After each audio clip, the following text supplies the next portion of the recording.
Hello and welcome back to Tobacco Road and Abroad. My name's Gareth Parsons, joined by Aiden Moore, and we're back after a week hiatus. My Wi-Fi went out on us last week every time Aiden and I tried to start. Turns out they were doing service on my Wi-Fi and they decided not to tell anyone. I mean, it And we serves us usually, right for recording this at 3 in the morning, but we're good to go and now. hey, yeah, we're good to go. But hey, and we're back and better than ever. The Panthers, they won, and in blowout fashion. I mean, the Panthers are back. We're second in the division right now. We should be tied with Atlanta, but we have the tiebreaker because we beat Atlanta 30-0. And Let's for what's go. it, who showed out? It wasn't the offense; it was the Panthers' defense. The league's worst defense showed out. I know a broken clock's right twice a day, but still, I mean, any initial. I know you. Neither of us really got to watch much of this game. I got to watch about a half gray area stream. Do you have any initial thoughts with this? Um, my initial thoughts are I'm not too necessary. Like, I'm not gonna take this win as like a sign, like, oh my gosh, we're going 15-2, a Panthers to the Super Bowl. But main takeaways, Panthers defense a lot better than I expected. This Falcons offense, in my opinion, at least going into this week, I thought was actually really good. I thought Penix is a really good quarterback. And the fact that we were able to kind of keep him contained and he made some pretty questionable mistakes makes me a little bit more uh, optimistic for the Panthers defense. I'm still not necessarily that high on the Panthers offense right now, which if you told me that at the beginning of the season that our defense would be the one causing us to win games and not our uh, offense, I would be pretty surprised. But it seemed as if like the Panthers were just able to capitalize on every mistake that Penix made, and um, like Bryce Young had an all right game. He didn't blow it, which I guess that's as much as you can ask for him. But in the end, good win for the Panthers defense. I have questions about Atlanta moving forward, and I'm not necessarily taking this as like the greatest sign in the world for the Panthers, but maybe things can turn around. I think that we could ride this out for like another 2 weeks. I mean, the first thing that stands out to me was forcing six total turnovers, two interceptions, fumble, and then three turnovers on downs. I think that's huge. Just and like you said, I don't think this is a sign that we're gonna like win the Super Bowl, but it's a step in the right direction. And this could be one of those wins where it just gives us enough momentum to get going forward. Sets us in the right direction. I think they have a very winnable game this weekend against the Patriots. Hmm. We'll go into predictions in a little bit, but I think we play like that and how the Patriots have played, that gives us, I like our chances going into the weekend. But like overall good win. Price didn't hurt, but he also didn't help. I mean, yes, I know he Yes. had a touchdown run, and it was a great vision play. Like it was a great play, but it was more our defense, despite giving up almost 350 yards, held the line. It bent, but it didn't break, Did and they not did a good allow a job of. single play past the Panthers 30, which is pretty impressive on a multitude of levels. Number one, that the Panthers were able to do that, and number two, how did the Falcons not manage to break the 30? Especially with the new touchback rules, where on a kickoff of the touchback, the ball comes out to what, the 30, Yeah. and there's like certain stipulations where if it doesn't hit the landing zone, it may even come out to the 35. Like the Panthers really didn't give an inch. Like, sorry, Hmm. I shouldn't even say they bent. Like, I just think that the Falcons had so many turnovers because of the increased amount of possessions due to the turnovers. Hmm. They just created more possessions. And if you look at the Panthers' drives, they're pretty lengthy. If you ask me, the Panthers had some pretty lengthy drives. Now, obviously, with the turnovers, they did have some short ones as well. But let me look at drives. Um, 4 minutes, 5 minutes, or I'll look at the scoring ones. Their first drive took 4 minutes. I mean, that's not, short, but that's also not long. 5 minute, 10 play drive, field goal, not bad. Let's look at their other touchdown that does turnover. 5.5 minutes. I mean, that's not like a lengthy drive. That's not like a, you know, service academy drive that takes a quarter and a half and goes 98 yards. But that's still like for the Panthers, that's not bad. Like, there's some extended marching there. And I think that's like you said, that's a good, kind of jumping off point and just kind of getting into the rest of this. Before we proceed on to predictions, are there any games from this past week in the NFL you'd like to highlight? Yeah, there's a lot of Really? games. This was a pretty big week for the NFL. I want to comment on one thing. I think I've never seen like so many blocked field goals in a like 5 minute span. I was just flipping channels, and it seemed like every other play there was like a blocked field goal or a big play.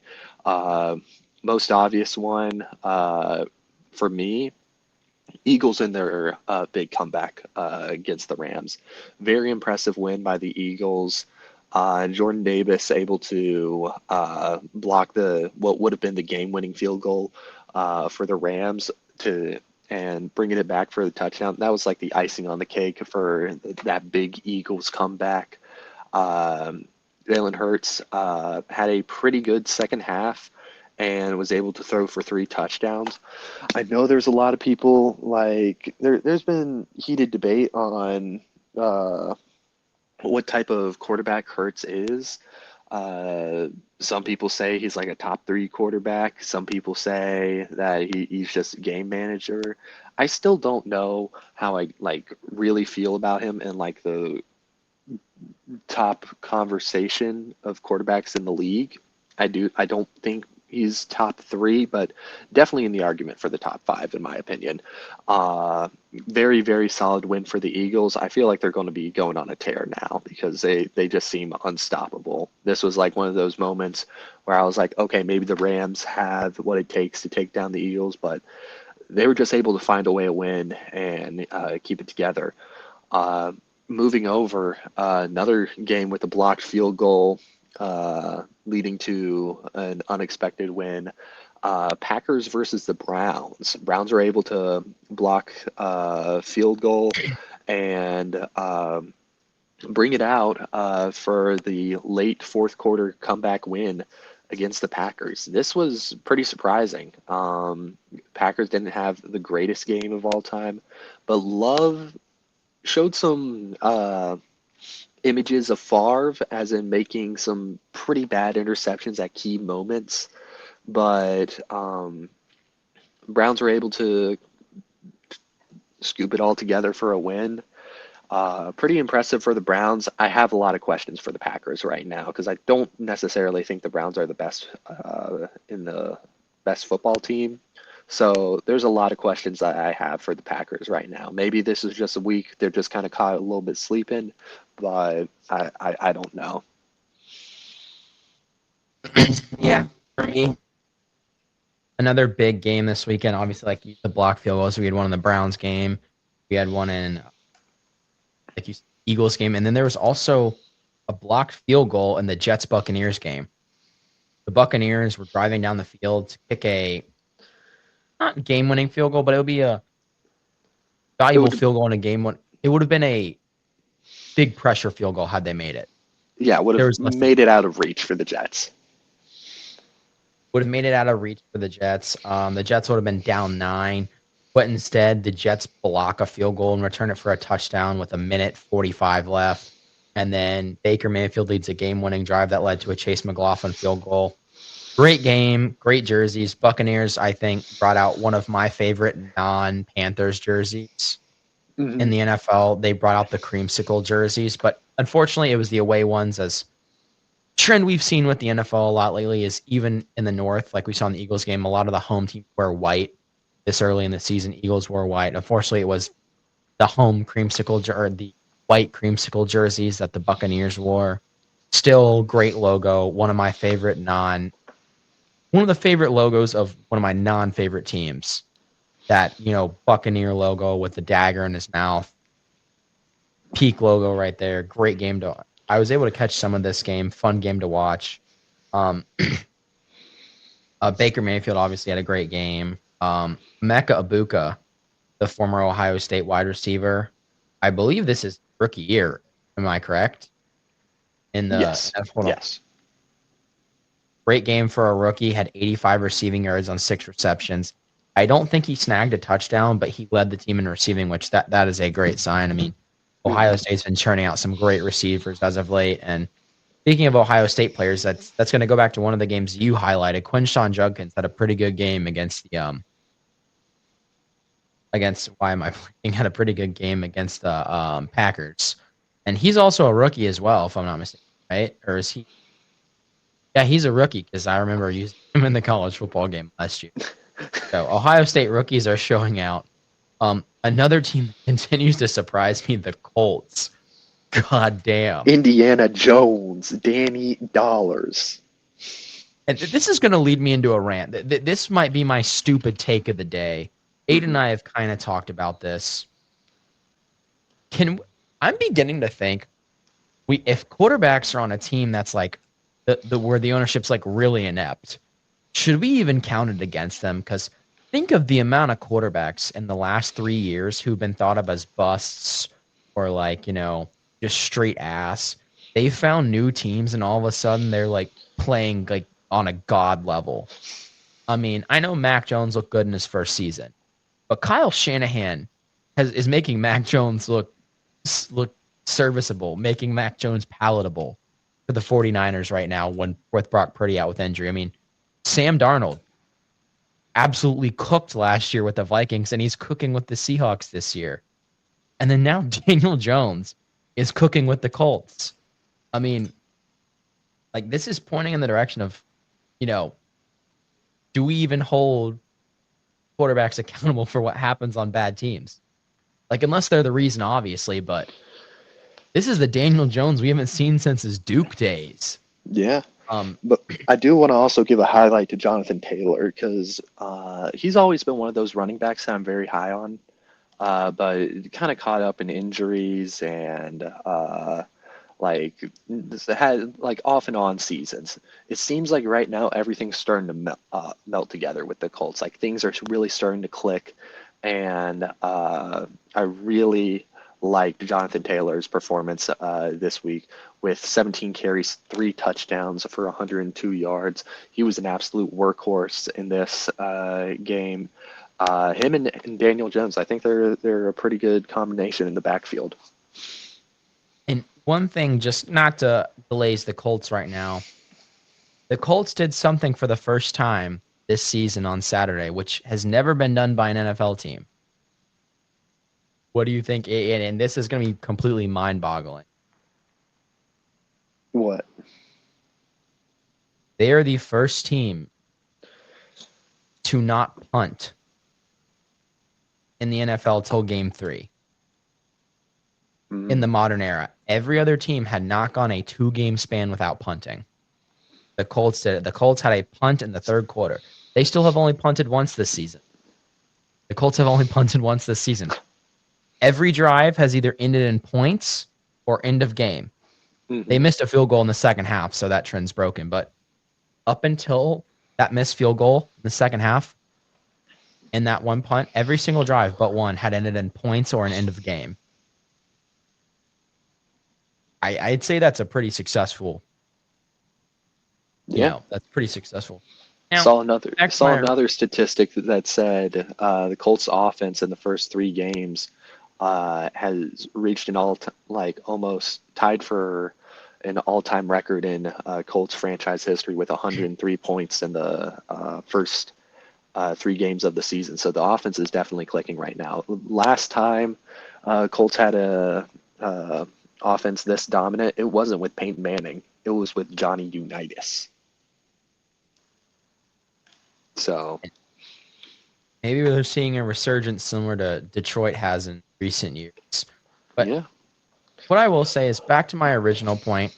the whole thing about not holding quarterbacks accountable for being on bad teams is more of a joke. I think this goes to show if like with how obsessed everyone is with next gen stats, I feel like we're gonna lose some quarterbacks. And I saw this on Twitter a few years ago that if we had next gen stats during the time of like Brett Favre, Peyton Manning, Tom Brady, those guys would have been canned, relegated to backups, and forgotten into the sands of time. Hmm. Peyton Manning had the most interceptions in a season of a quarterback his rookie year. You know who was the one before that? Brett Favre. Yeah.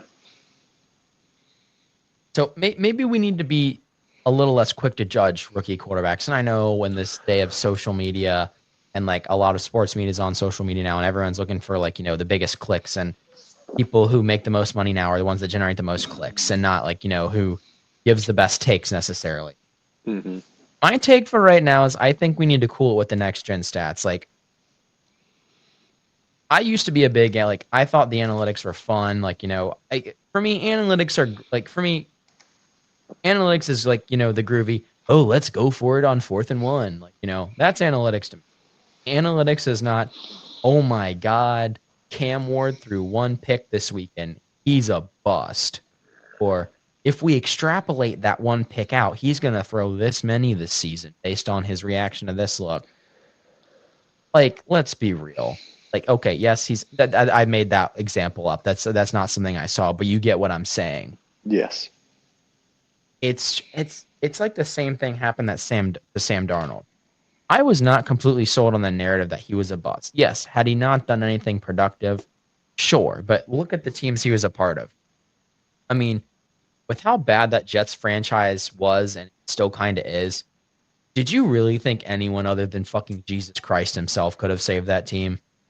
Like, let's be real. Yeah. Like, if you think about it, like purely from like, let's look at this logically. You'd love for you to sign this like all-star rookie quarterback and him to save your franchise. But in reality, when has that ever worked out? Very rarely. You're thinking, like let's be real for a second. You're thinking a 22-year-old, 21, 22-year-old kid is going to save a franchise that has been asked for the last, half decade to decade. You Hmm. think some 22-year-old is going to have the processing speed that he needs to be a successful NFL quarterback at that current time? He can develop into it. The potential's there.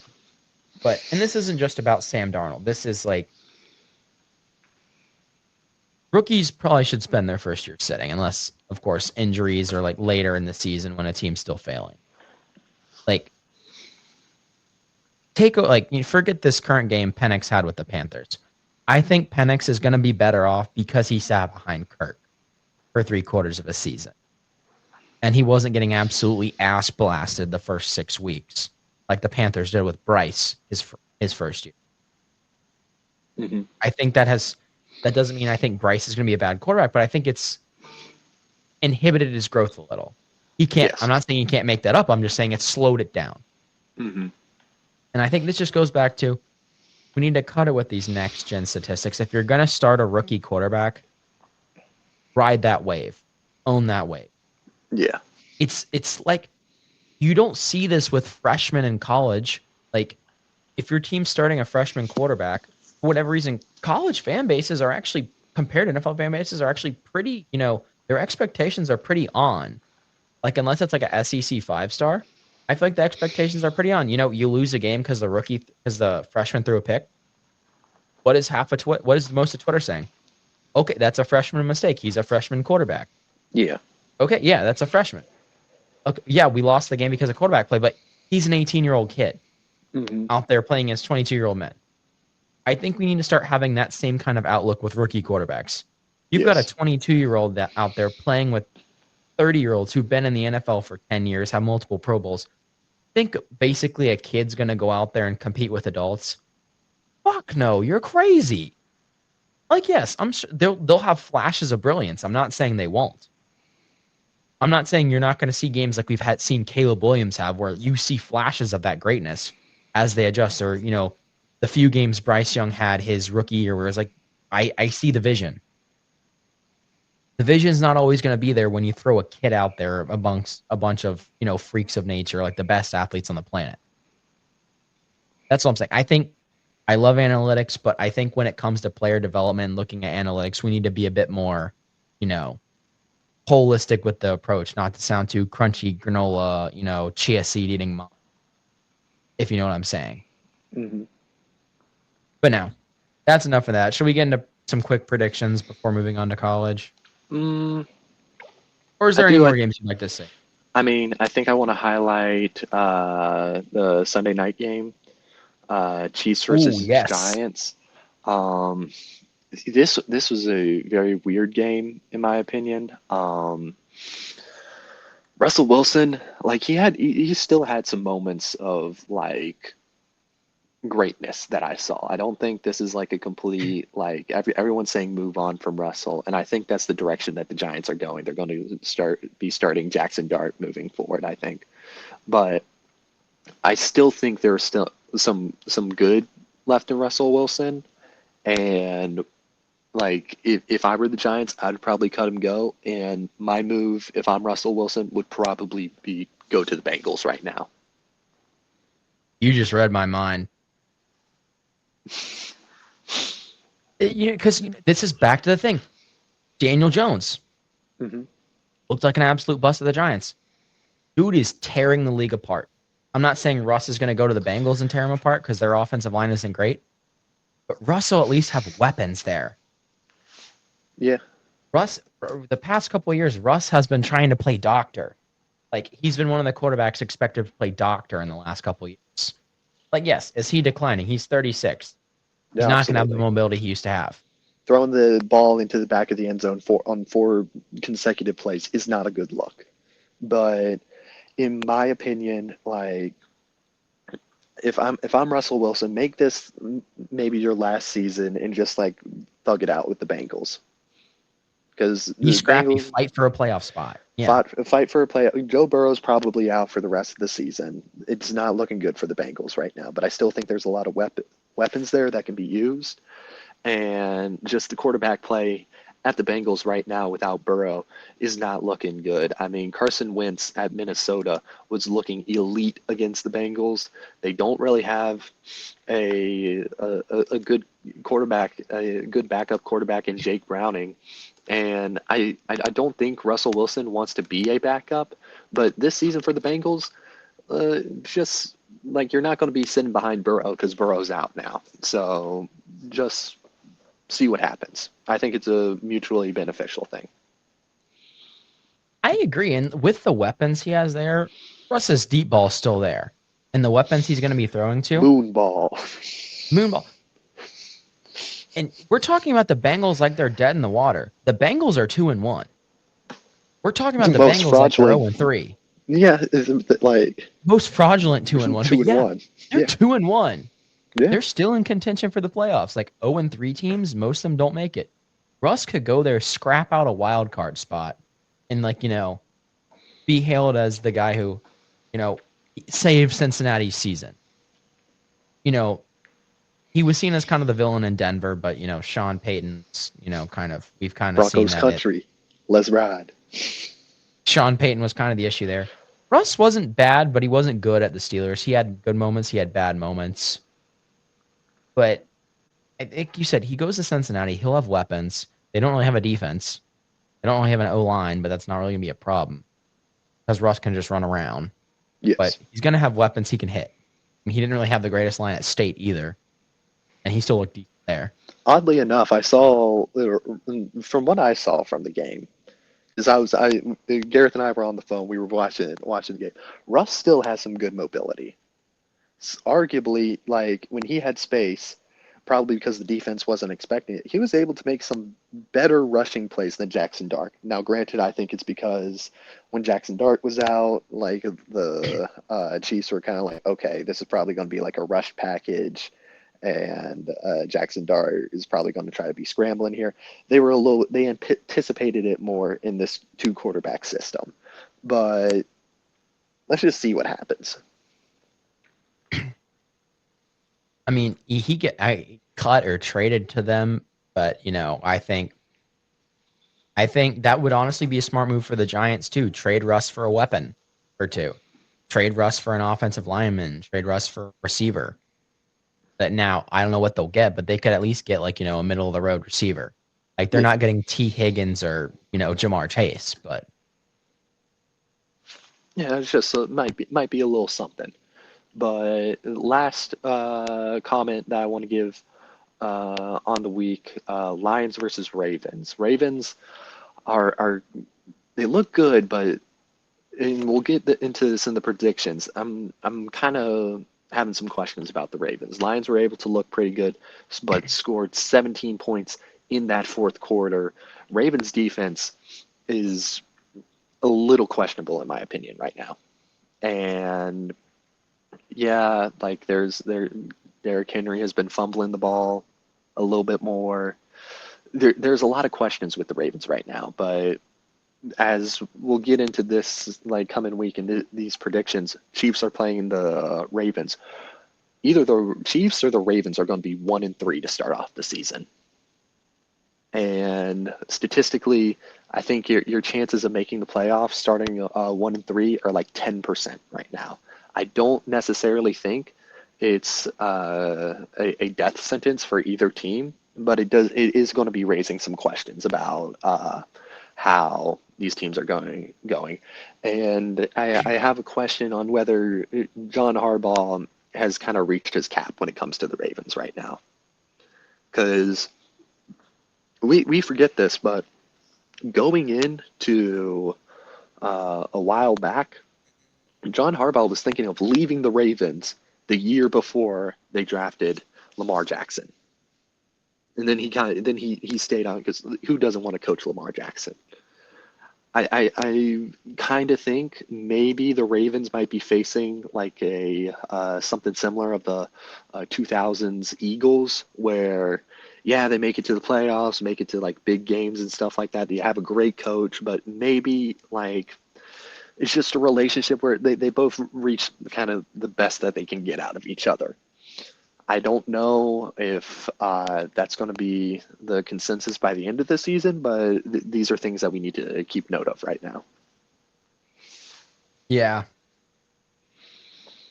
And I will say the for either of them that go 1-3, I feel like they are the team that would be able to make the playoffs starting 1-3, Yes. just with how good they are. Like I still think the loser of this game is still going to make the playoffs.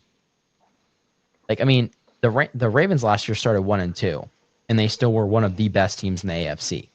Mm-hmm.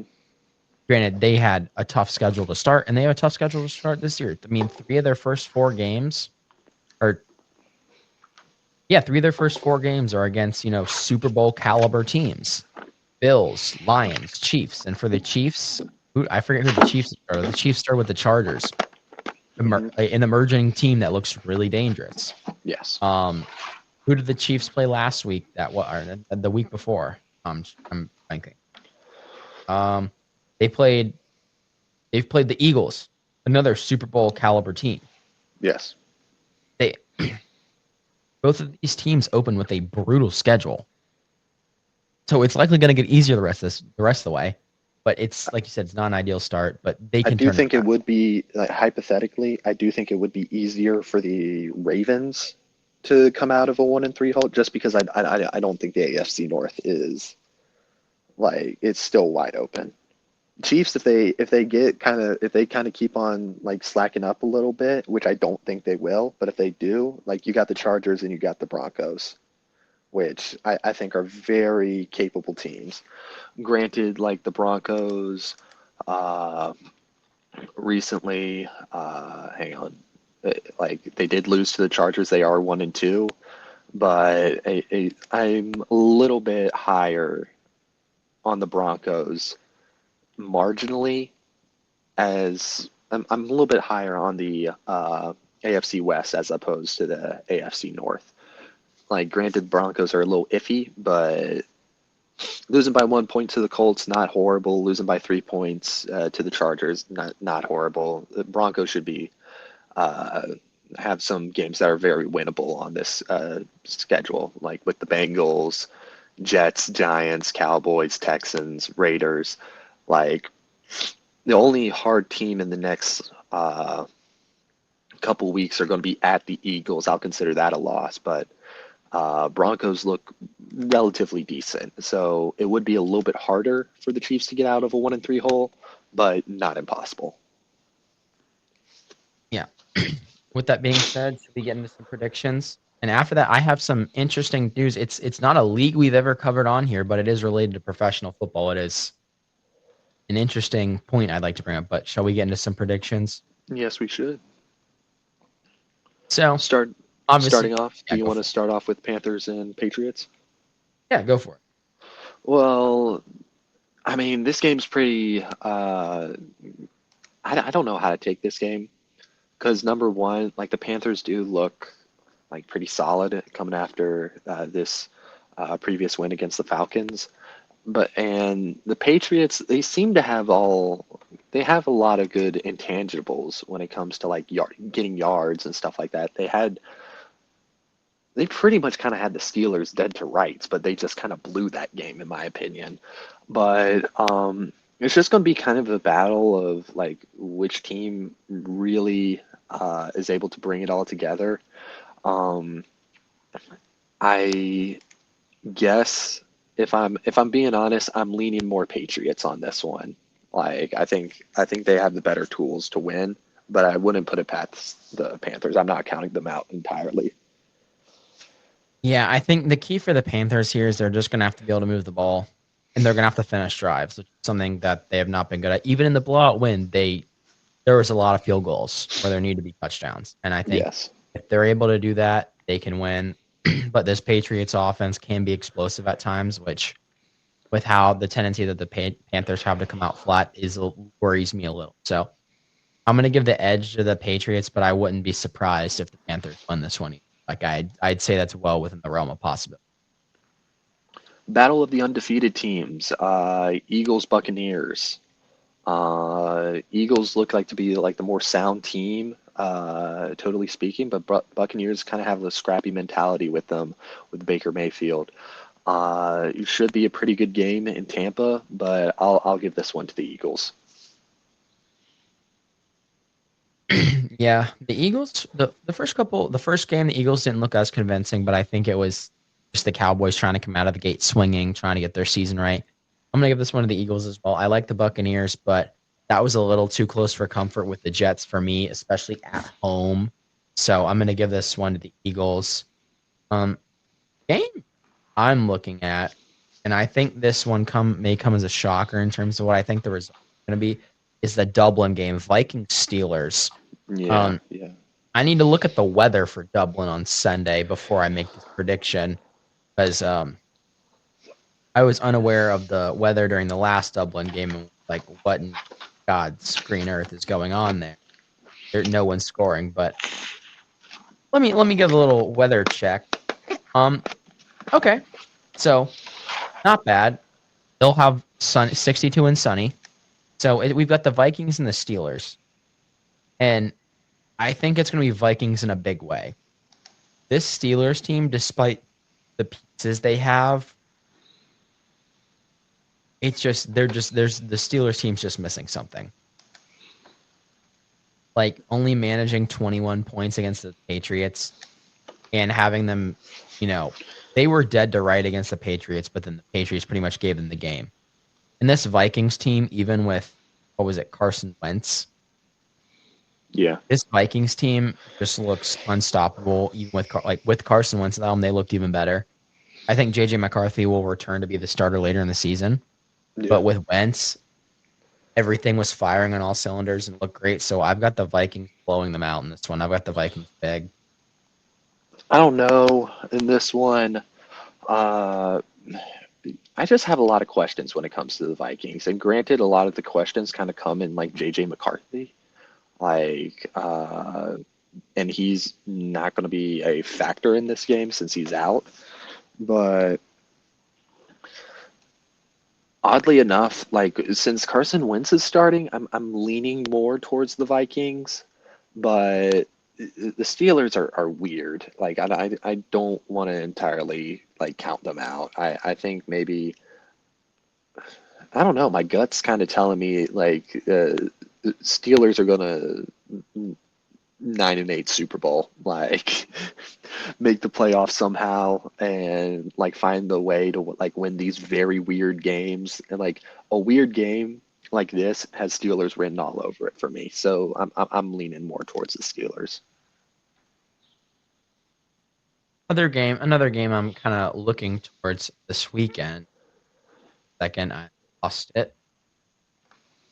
Is the let's see, it's the Battle of the Defeated. Now, these are two very different teams for the Battle of the Defeated. You've got, well, we have a defeated Monday night game. I'm not talking about that one. Those teams are similar. I'm talking about the Battle of the Defeateds on Sunday. We've got the Texans and the Titans, the Battle of the Defeated T's. I'm a little puzzled as to why the Texans are 0-3. They just have not looked like themselves and have kind of been flat, if you know what I mean. This hasn't been the Texans offense we're used to. It's just uninspiring, boring to watch. Would rather watch paint dry. Yeah.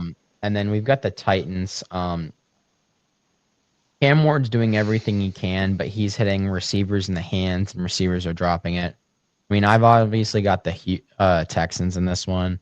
But I think this game could be a rough watch. This is my lane. This is and I'm not going to use Laser Beam's word, but this is my Gareth shitfest of the week. Texans and Titans shitfest. Yeah, I mean, CJ Stroud has kind of regressed a little bit. I'm not gonna lie. Hasn't really his freshman. I mean, rookie year is starting to look a little bit further, uh, like looking a little bit more like a fluke than like a sign of greatness. I still am like confident in him, but I find it interesting. Like now, it seems like, and at least in Panther circles, it doesn't. The Panthers don't seem to be as envious of the Texans having CJ Stroud anymore. Like he's starting to pick that up a little bit. Like it's not looking entirely like the Panthers completely blew that pick from like 2 to 3 years ago. But the Titans, like, I mean, other than Cam Ward, like they just do not look like a good team whatsoever. Even Cam Ward has like his moments and kind of like growing pain interceptions, but I'll give this one to the Texans. Probably the best 0-3 team, but that's not saying much. Yeah. Let me see. There may be one more game. I mean, obviously all these are interesting games, but I'm talking about games I'm interested in. Chiefs and Ravens. Chiefs Ravens obviously will be a good one. Like you said, I'm giving that one to 1-3. the Chiefs. I do not trust. Like I know the question has been who's been like failing to live up to more expectations, Chiefs offense or Ravens defense. I think the Chiefs offense is okay. They're just going through some lulls right now. They're going to be picking it back up soon, but I just have questions about this Ravens defense, and I think the Chiefs have what it takes to beat them. I'm gonna go in the opposite direction. With all the injuries that the Chiefs keep ending up with, I'm not sure how long they can sustain just anything.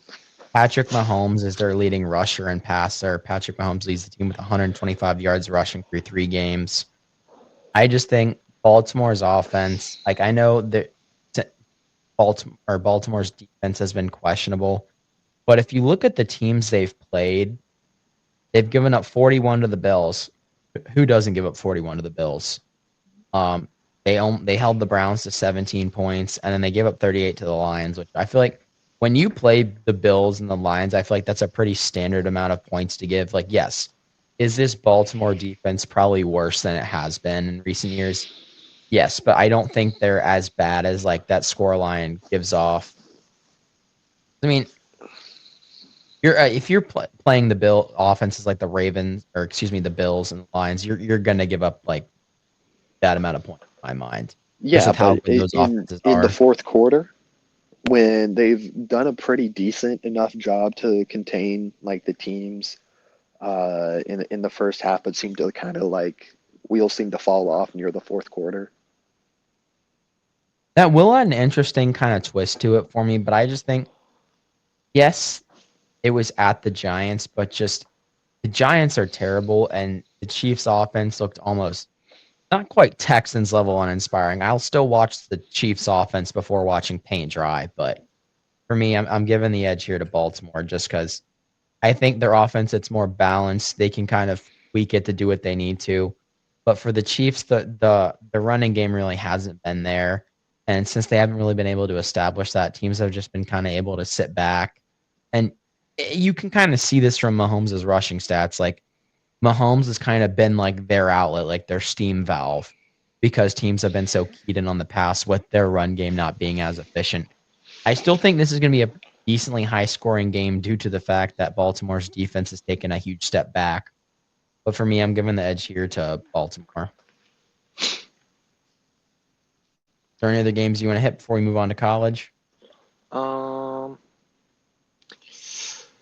every other game, like they have interesting headlines, but I mean, Packers, Cowboys, I think the Packers are going to win it. It's mainly interesting because the whole Micah Parsons situation.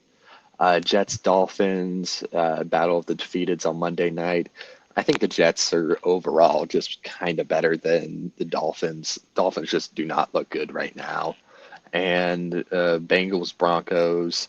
I'll give that one to the Broncos just because the Bengals, Yeah. like, yeah, they're 2-1, but they kind of look like a fraudulent 2-1 right now. Yeah. Outside of that, I don't see. Yeah, like Bengals Broncos for me, it's the battle of the record doesn't tell the whole story for me. Yeah, yeah. But no, outside of that, I think that'll do it for me on the NFL. One point I'd like to make Hmm. before get in. So as you know, there are two sports, actually three sports that share the name football.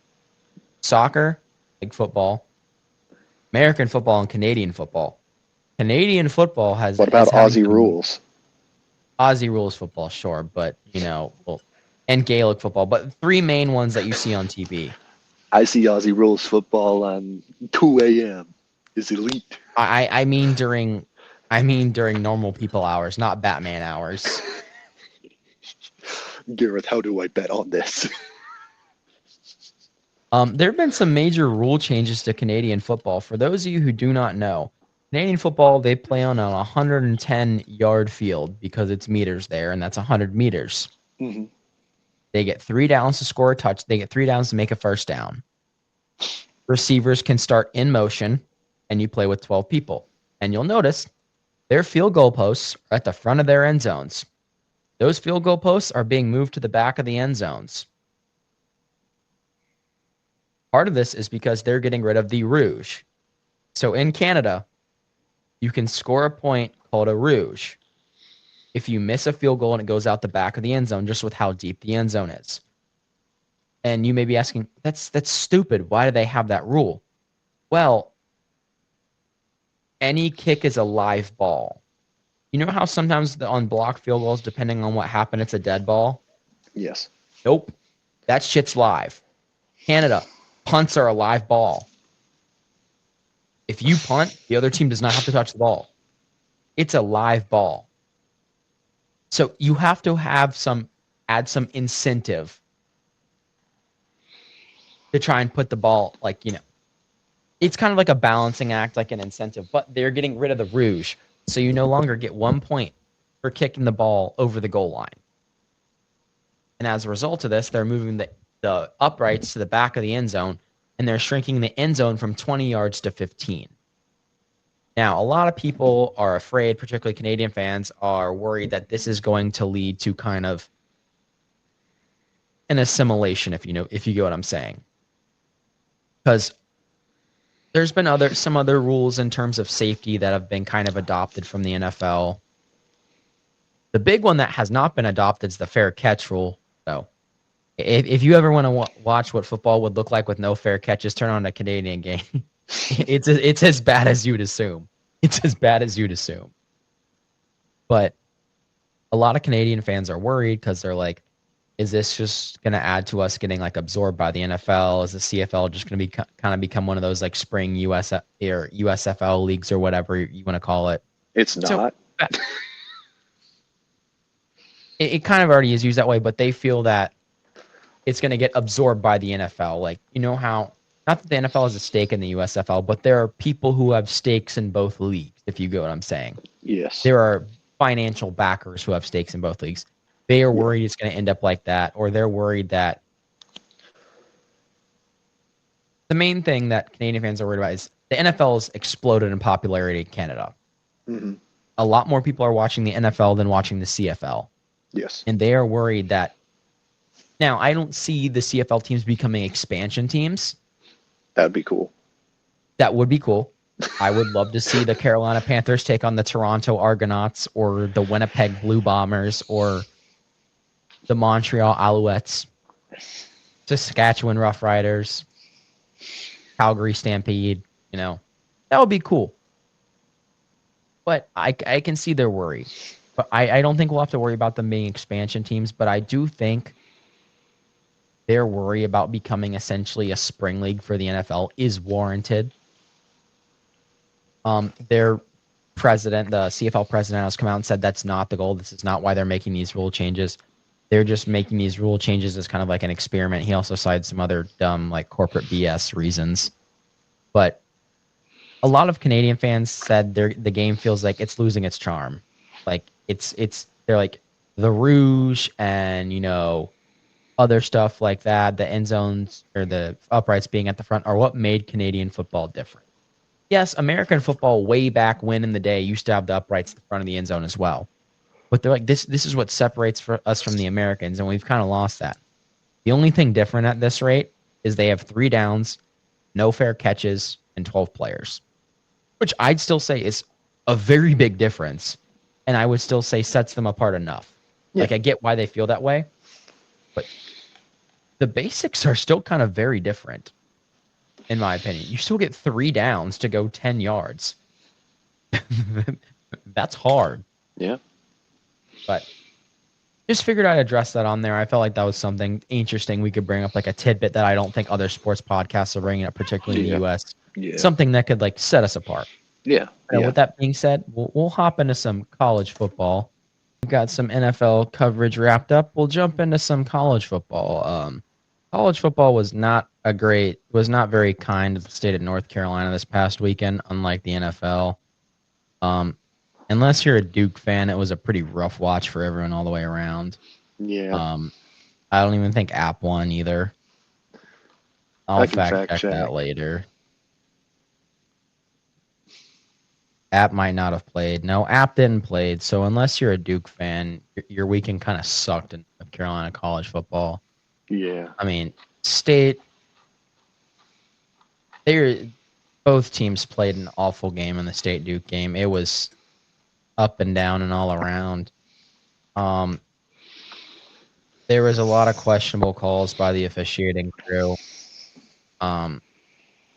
And unrelated to the game, I do think there needs to be some reflection if the leading ACC official resigns due to inconsistencies and inconsistent enforcement of the rules. Because with how hard officials' lives are, you know for a fact that this wasn't just a one-and-done incident. If Gary Patterson's retiring / quitting after one incident, there has to be more there. You know what I'm saying? Like, with how much abuse they take online, like, this isn't an isolated incident. So I think there needs to be some introspection on the part of the conference when it comes to that. And that's not just because of the call on the state game. I've seen other calls this year in ACC games that have been absolutely abysmal. And just, like, both for and against the team I was hoping would win. So I think there needs to be some introspection on the part of the conference. But with that being said, I'll get into the state game. Like I said, State turned the ball over 4 times. The first turnover was, that should not have happened. The defensive end was like a million years offsides. That's all I'll say about that. Everyone's saying it's not, and to watch it in slow motion, I did. It looks even worse in slow motion. I didn't think so. The dude's fully a yard offside in slow No, motion. he's not.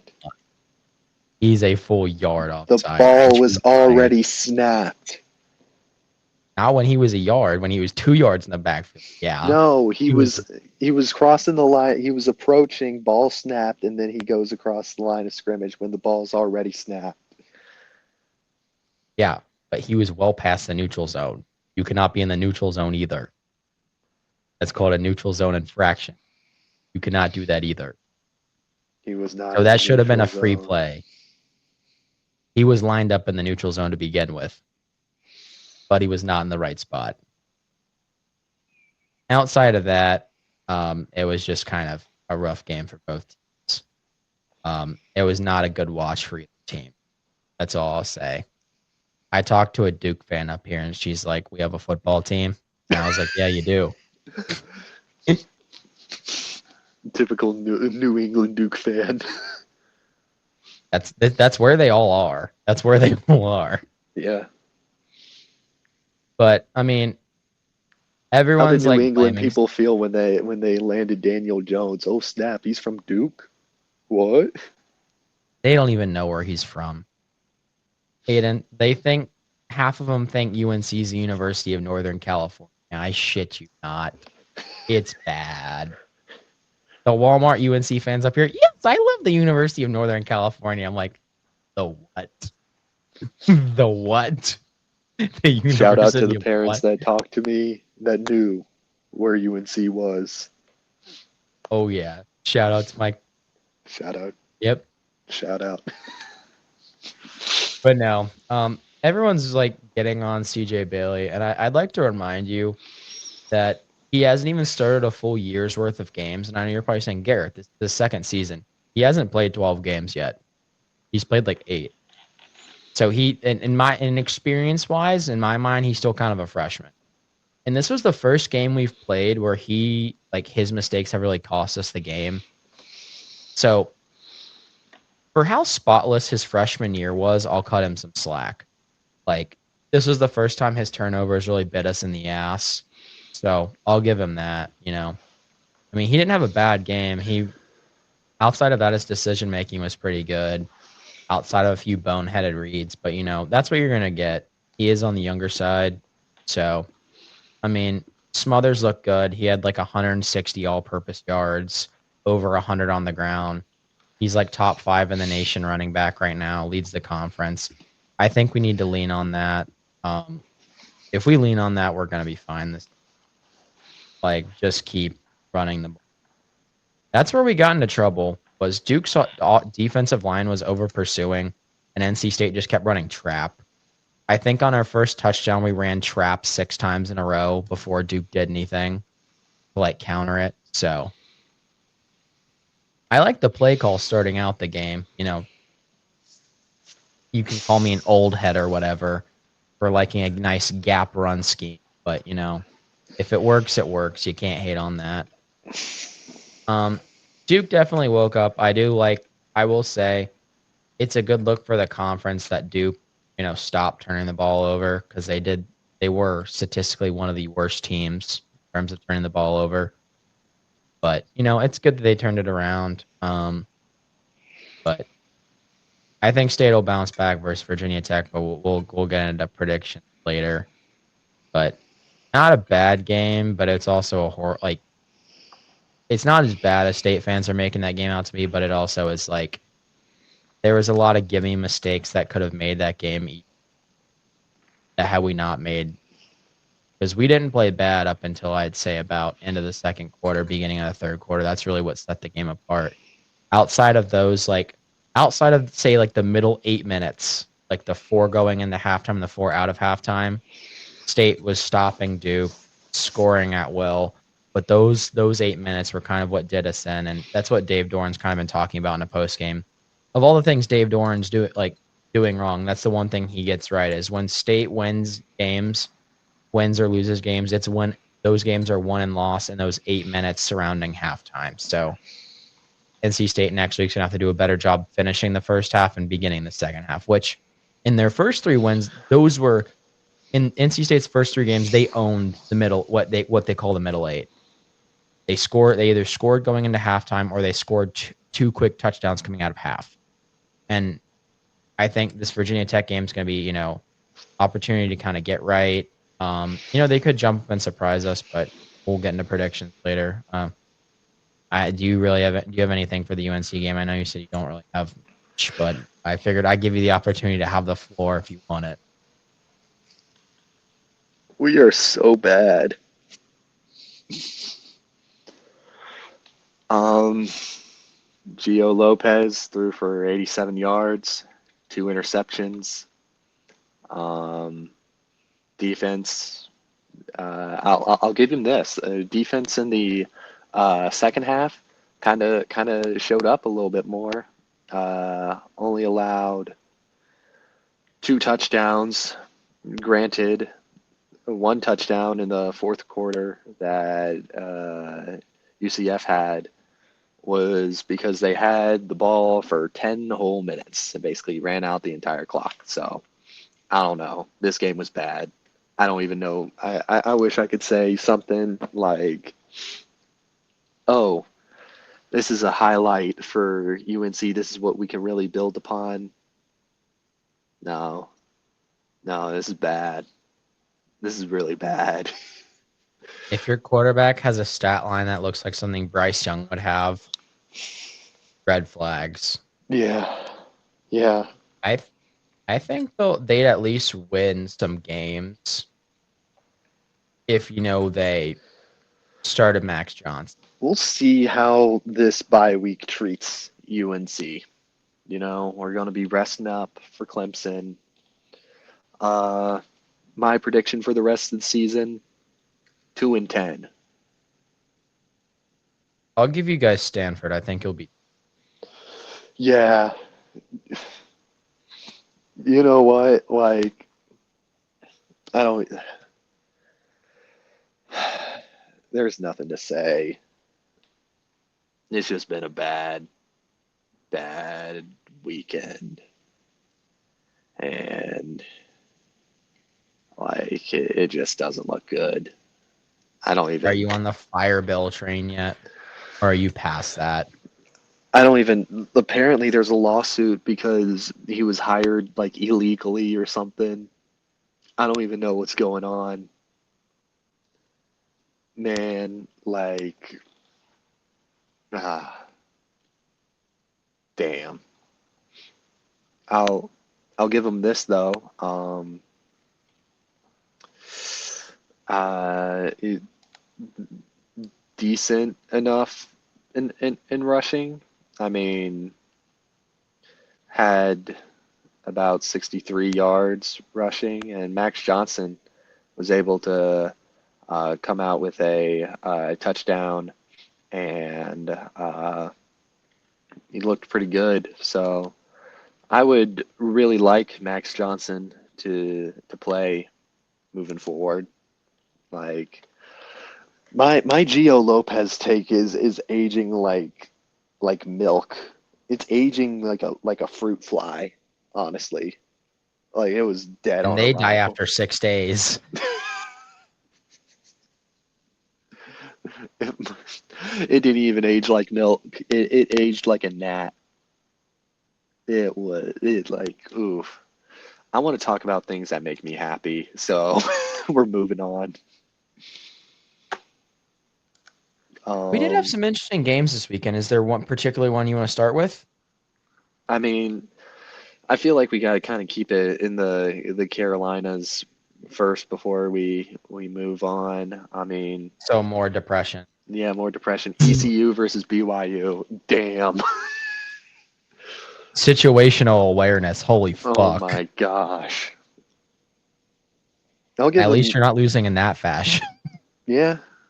No, we kind of lost in a worse fashion. Let's be real. Like, Yeah. I mean, how's our like the despite like the boneheaded like interceptions, one being a pick six that was like caught on like the 2 yard line, brought back Tunnel for, screen on the goal line. oh my gosh, that was bad. Um, at least threw for 285 yards. That's pretty decent. And um, yeah, BYU looks pretty good. We kind of had questions about them, like losing some key players, but I mean, granted, their schedule has been kind of weak. Like Portland State, Stanford, and ECU, like haven't been the best, but I mean, they've beaten who have shown up on their schedule, so I can't really like complain too much. But ECU also not looking good. We can bring it over to Charlotte. Charlotte against Rice, that was bad. Um, Rice, Rice is looking good though. Their take on the triple option's been working. mhm, They're what Rice is what 2-1 or 3-1 3-1. using their pistol triple option. Yeah, they And look I'm not talking pretty. like spread option. They look pretty good with it. I like Yeah, it. they look pretty good, but not a good game for Charlotte. Um, Yeah, I mean, there's really nothing else to talk about Carolina football other than that. But let's talk about interesting games now. Um, Going over, let's talk about Arch Manning. At least had a pretty decent get right game against Sam Houston. Texas going on to score 55 points. I'm not saying Arch Manning is looking absolutely elite, but he's done what he was supposed to do, and I'm really interested to see how the Florida game's looking out, especially with the Florida team that kind of looks a little bit flat right now. Should be another good opportunity for Texas. Um, Illinois versus Indiana. Damn, And I thought Illinois was a really good team. damn.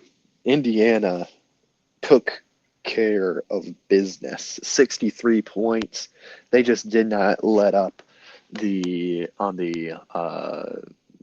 offensive attack. Mendoza going 21 for 23, throwing 5 touchdowns, 267 yards. Um, Martin rushing for 2 touchdowns. Like it was absolute domination on Indiana's front. Indiana is, I think, looks a lot better than they did last year. And I know they made the playoffs, but they seem a little bit more legit right now. Their offense moves the ball a lot better than they did last year. Just Yes. I liked Curtis Rourke.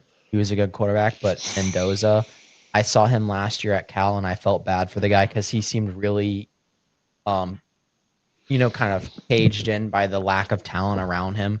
They've got him on an upper echelon Big Ten squad with weapons around him. I think he could be really dangerous this year. Um, One game I'd like to start out by highlighting. It's not a game that I think people necessarily watched a lot of, but it's got significance for more than one reason. It's a rivalry game, believe it or not, and it's the last time this rivalry is being played for the foreseeable future. It is SMU and TCU. And the big thing about this rivalry is this is the first time in a while where both teams have been somewhat relevant when they played it. Usually one team's far better than the other, but it from I wasn't able to watch it, but from what I've gathered, it was a pretty good game. TCU comes out on top 35-24. Josh Hoover had a crazy game, 5 touchdowns to 1 interception. Kevin Jennings didn't have a bad game either. He had 3 touchdowns, 2 interceptions. That's not something you necessarily want to see, like the 2 interceptions. It's kind of ugly there. But TCU winning the final installment, at least to this point, of the TCU SMU rivalry. This is the first time since like 1935 these two have met even remotely close to ranked. Like being even like one of them. This was like the second time in the last 100 years they've met when both have had winning records. I Mhm. shit you not. I watched a whole YouTube video on that while I was on a walk the other night. But no, it's sad to see this rivalry go away. Now, right as that was both these teams are kind of on the up, kind of in not a golden age, but kind of a resurgence in their programs recently. But I think this TCU team's going to be good down the stretch. That Josh Hoover looks incredible. I think he's a dark horse Heisman candidate. I know I've said that about like 3 different quarterbacks, but I think the quarterbacks that are currently being lauded as Heisman candidates, I think we're really doing a disservice to a few other quarterbacks that I think should definitely be in that conversation who are not currently. And one of those is Josh Hoover. I think he's been doing some impressive stuff. I know TCU hasn't necessarily had the hardest schedule to start out the year, but they have 2 wins over 2 Power 4 teams in which they've scored a load of points, and I think they could be good. I know some people have them on upset alert this week against Arizona State, but we'll get into that later. But good game between SMU and TCU, but SMU kind of taking a step back from last year, already at 2 losses this year, losing at home to Baylor and now losing at home to TCU. Unless they kind of sweep and run the table in ACC play, I think their playoffs hopes are over. I'm sorry. I like SMU. I like their offense, but I think teams have kind of figured them out this year. Yeah. Moving on. Syracuse versus Clemson. Syracuse got a pretty dominant win. Clemson did not look too good, but devastating news. Steve Angeli out for the rest of the year on Achilles tear, I believe. This is not looking good. That's your season, Syracuse. I'm sorry. You won it, but at what cost? You might make a bowl game, but that 9-3 I had you guys at is I don't think that's happening anymore. I mean, Syracuse with Steve Angeli, like honestly, probably could go 10-2, maybe. In my opinion, like they were looking really good, but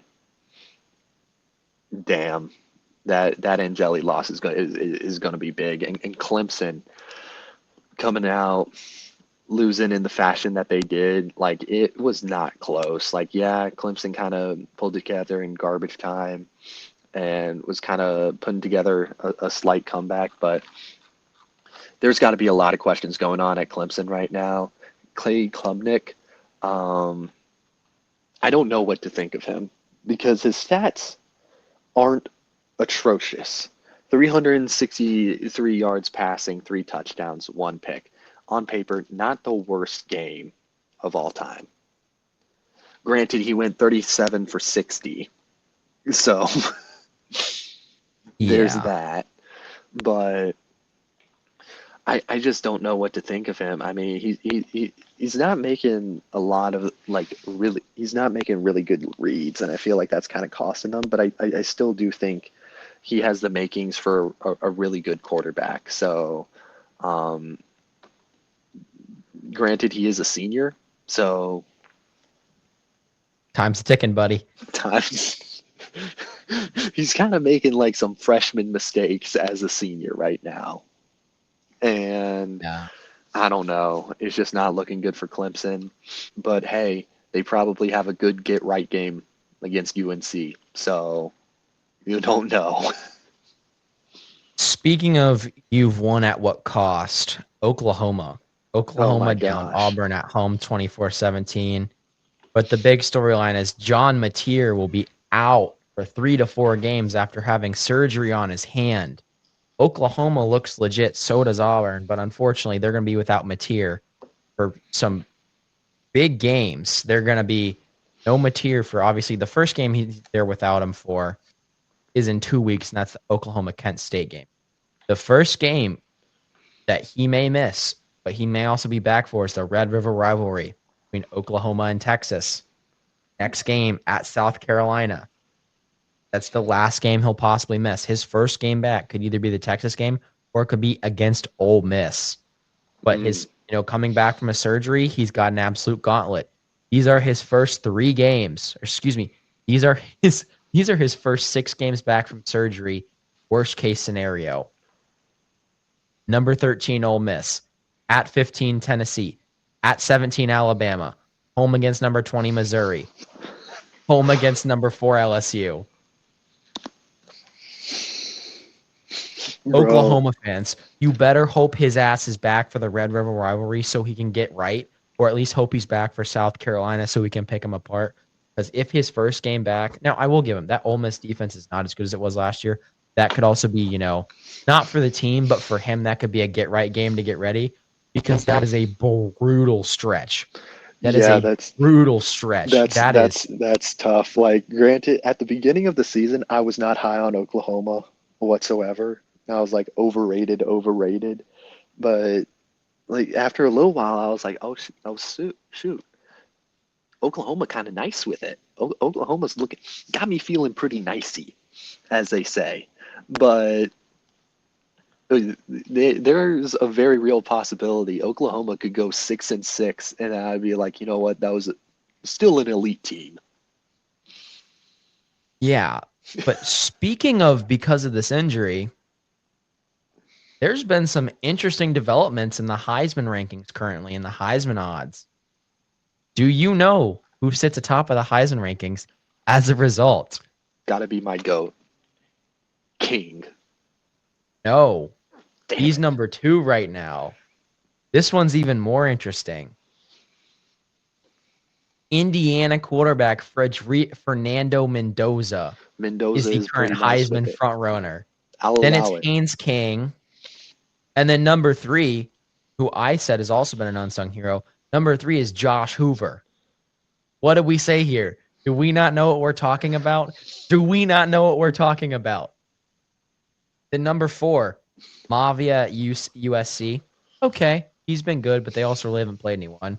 Number 5, Carson Beck. Okay, okay. All right, fair. Yeah, fair, fair. Him and Mateer are tied for 5th right now, but that's fair. Mateer's hurt. He's Hmm. going to miss 4 games. Honestly, in my opinion, if you miss 4 games, you probably shouldn't win the Heisman. Hmm. Now, do I think Mateer is probably going to win the Heisman next year? Yes. Like if he's out for as long as they say he is. Now, I will say it's advantageous that he's missing, that there's a bye week in there. And then they play Kent State. So basically 2 bye weeks. 2 bye 2 weeks. bye weeks. And he'll be back within 3 to 4 weeks. So his first game back, could be South Carolina. But devastating news. I do like it that it allows some other people to shine that we've been high on, in terms of like Haynes King. There's a quarterback in there that I'm kind of pissed is not being mentioned, but we'll save it. This type of quarterback usually doesn't burst onto the Heisman scene till about like week 11, week 12. So we'll leave it at that. Blake Horvath, don't worry, buddy. You'll get up there eventually. Um, Other games this weekend I want to talk about. Utah kind of got fraud checked by Texas Tech. All that oil money that's been pouring into that Texas Tech team kind of come to fruition. I was high on Utah after their first couple games. They came out and they took care of business. They obliterated Wyoming. They obliterated UCLA. But looking back on it in retrospect, like using hindsight, they didn't really play anyone. They didn't really play anyone in hindsight. Like, Yeah. yes, even though it's a Power Four opponent, that 43-10 win over UCLA after what we've seen doesn't look that impressive.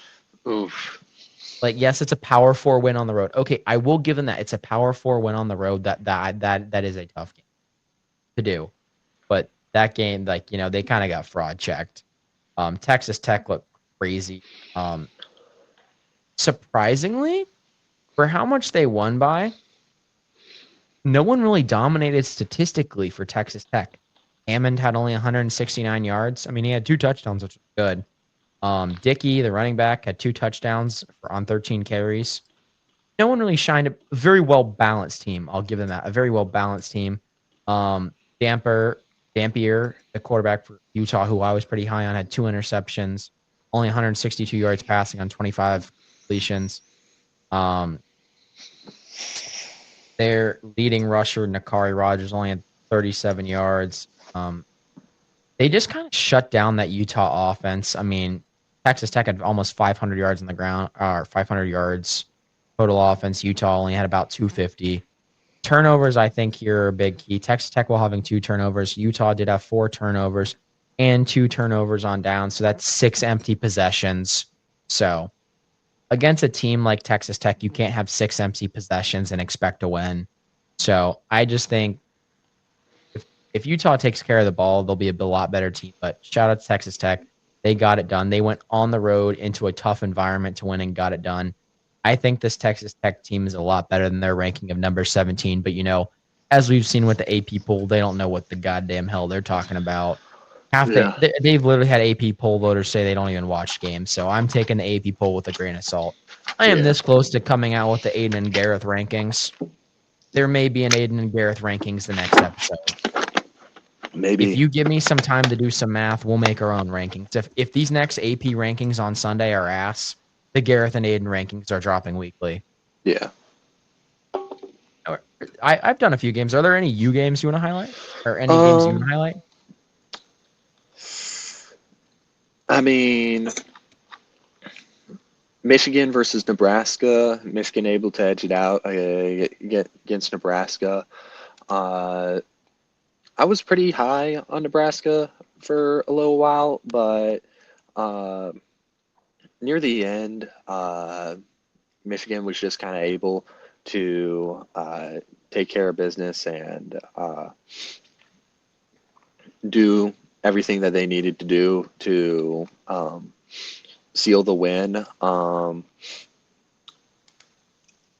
Bryce Underwood, I still think is developing a lot, and he had some good moments in the game. He didn't like let anything like he didn't cause any like uh, crazy mistakes, which I think that's all that Michigan really needs out of him, because the rushing attack from like Justice Haynes is really able to kind of make up for Michigan's lack of like offensive finesse.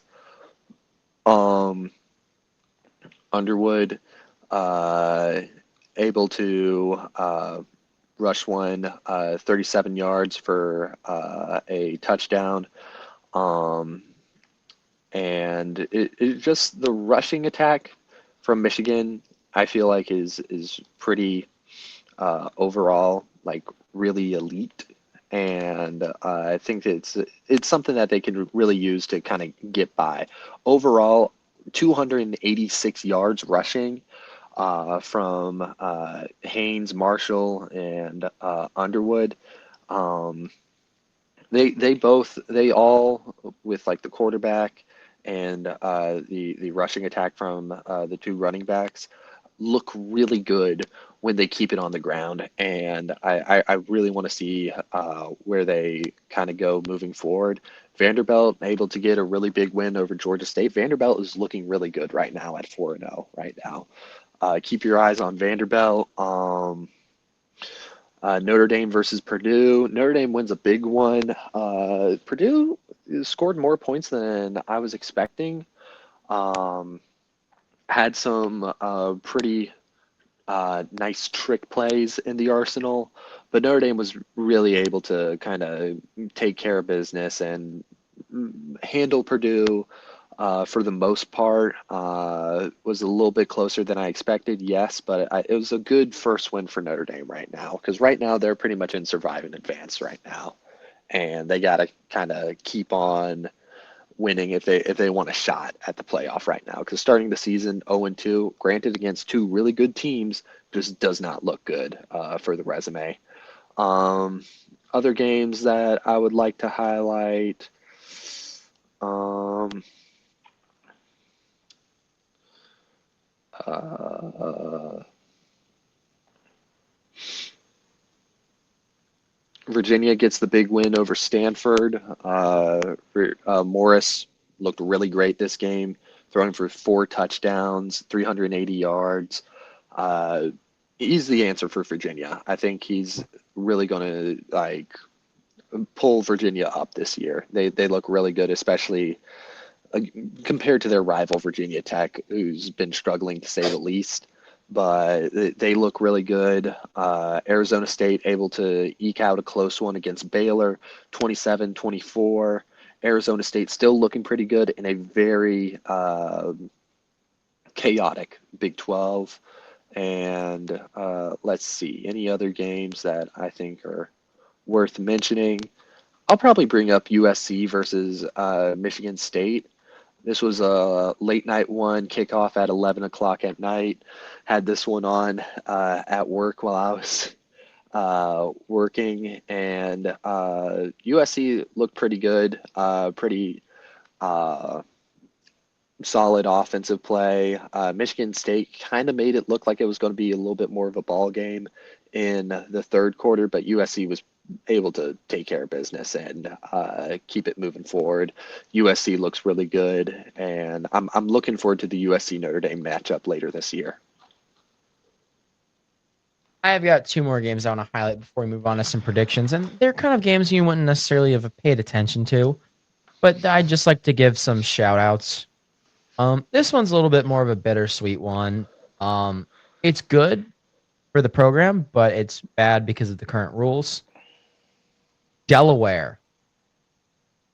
Delaware's 3-1. They came out the gate and won again this week.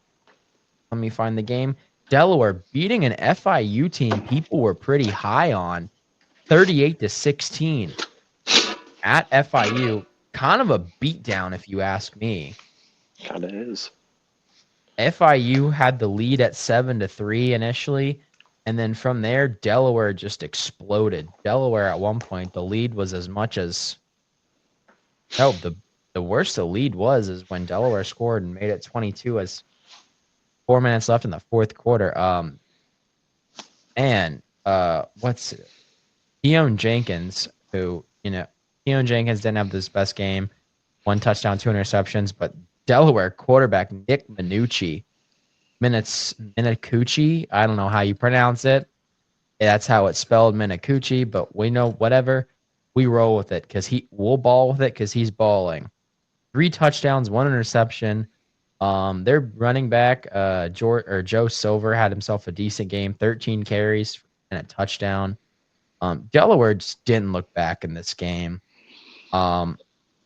They moved the ball effectively. They were 11 for 16 on third down. So even when FIU almost got them off the field, Delaware just found a way to get it done. Unfortunately, I think with just how our luck's going to go, Delaware is going to have a crazy good record, not be able to go to a damn bowl game. I think that's what's going to happen. Hopefully, like one of the few years, JMU's first bowl game, they went because there wasn't enough bowl-eligible teams. Hopefully, we have a scenario where there's not enough bowl-eligible teams, and we get to see Delaware play in a bowl game. UNC's not looking eligible right now. Another game I want to highlight, just for the fact that I think this team's quarterback's about to get poached. This team has been doing a lot right recently, and they've been statistically one of the most dominant teams when it comes to the passing game, and I'm talking about the North Texas Mean Green, starting out 4-0. Wins over Lamar, Western Michigan, dominant win over Washington State, 59-10. Unfortunately, that we didn't get to talk about last week. And then them beating Army 45-38 in overtime. Their quarterbacks, who I want to talk about. Here we go. Drew Mestamaker. He's been dominating, at least statistically. Through 4 games, he's got 1,000 yards passing, 10 touchdowns, 73.8 QBR. I think he may be one of the hottest names in the portal coming up this year. Drew Mestamaker, remember that name. And I think their OC is about to get poached as well. I looked up who their OC was because my thoughts for NC State was if our current OC doesn't work out, we need to go get this motherfucker. We need to go get the North Texas. They've been one of the best passing offenses the last 4 years under this guy. Who they have? Let me look at him up real quick so I don't just keep calling him this guy. North Texas OC. Jordan Davis. Young guy as well. If Kurt Roper doesn't work out, NC State, you need to go get Jordan Davis because they are doing something right. But like I said, Drew Mestamaker, remember the name. You heard it here first. Drew Mestamaker, and hot commodity in either this portal or the next portal. Makings of a future Heisman winner. That's all I'll say. Makings of a future Heisman winner. Shall we move into some predictions? Yeah. All right, we'll move into some predictions. We'll start off in North Carolina, and this is the first game this week. We've got East Carolina versus Army. Interesting game, Aiden. Any leading thoughts? I mean, ECU looks good, and Army has been inconsistent. I mean, they've have the really good win against Kansas State, a win that doesn't look all too great now, but losses to Tarleton State and North Texas, as we just talked about. But um, Army's just one of those teams that you can never really count out. And I like the grit of Army more than I do for ECU. So even though it's a home game at Downey Ficklin Stadium, I got to give this one to Army. I like ECU squad. I think their offense this year is a step up from last year, but I think Peyton Hauser's just decision making has not taken that next step. Yeah. I know he's a senior, but the decision making he would have need to have made to make the next step this year, he has not done. Um, they've been doing well otherwise with their offense, but I just think Peyton Hauser's development's really kind of limited them. And like you said, with the option and with how these, academy schools are run, even if they're 0 and 10, just by just the pure hard work they're going to bring, it's going to be a dogfight. And in recent years, ECU's really struggled with playing against service academies, even when either Army or Navy's been struggling. So I'm giving the edge to Navy here or Army here.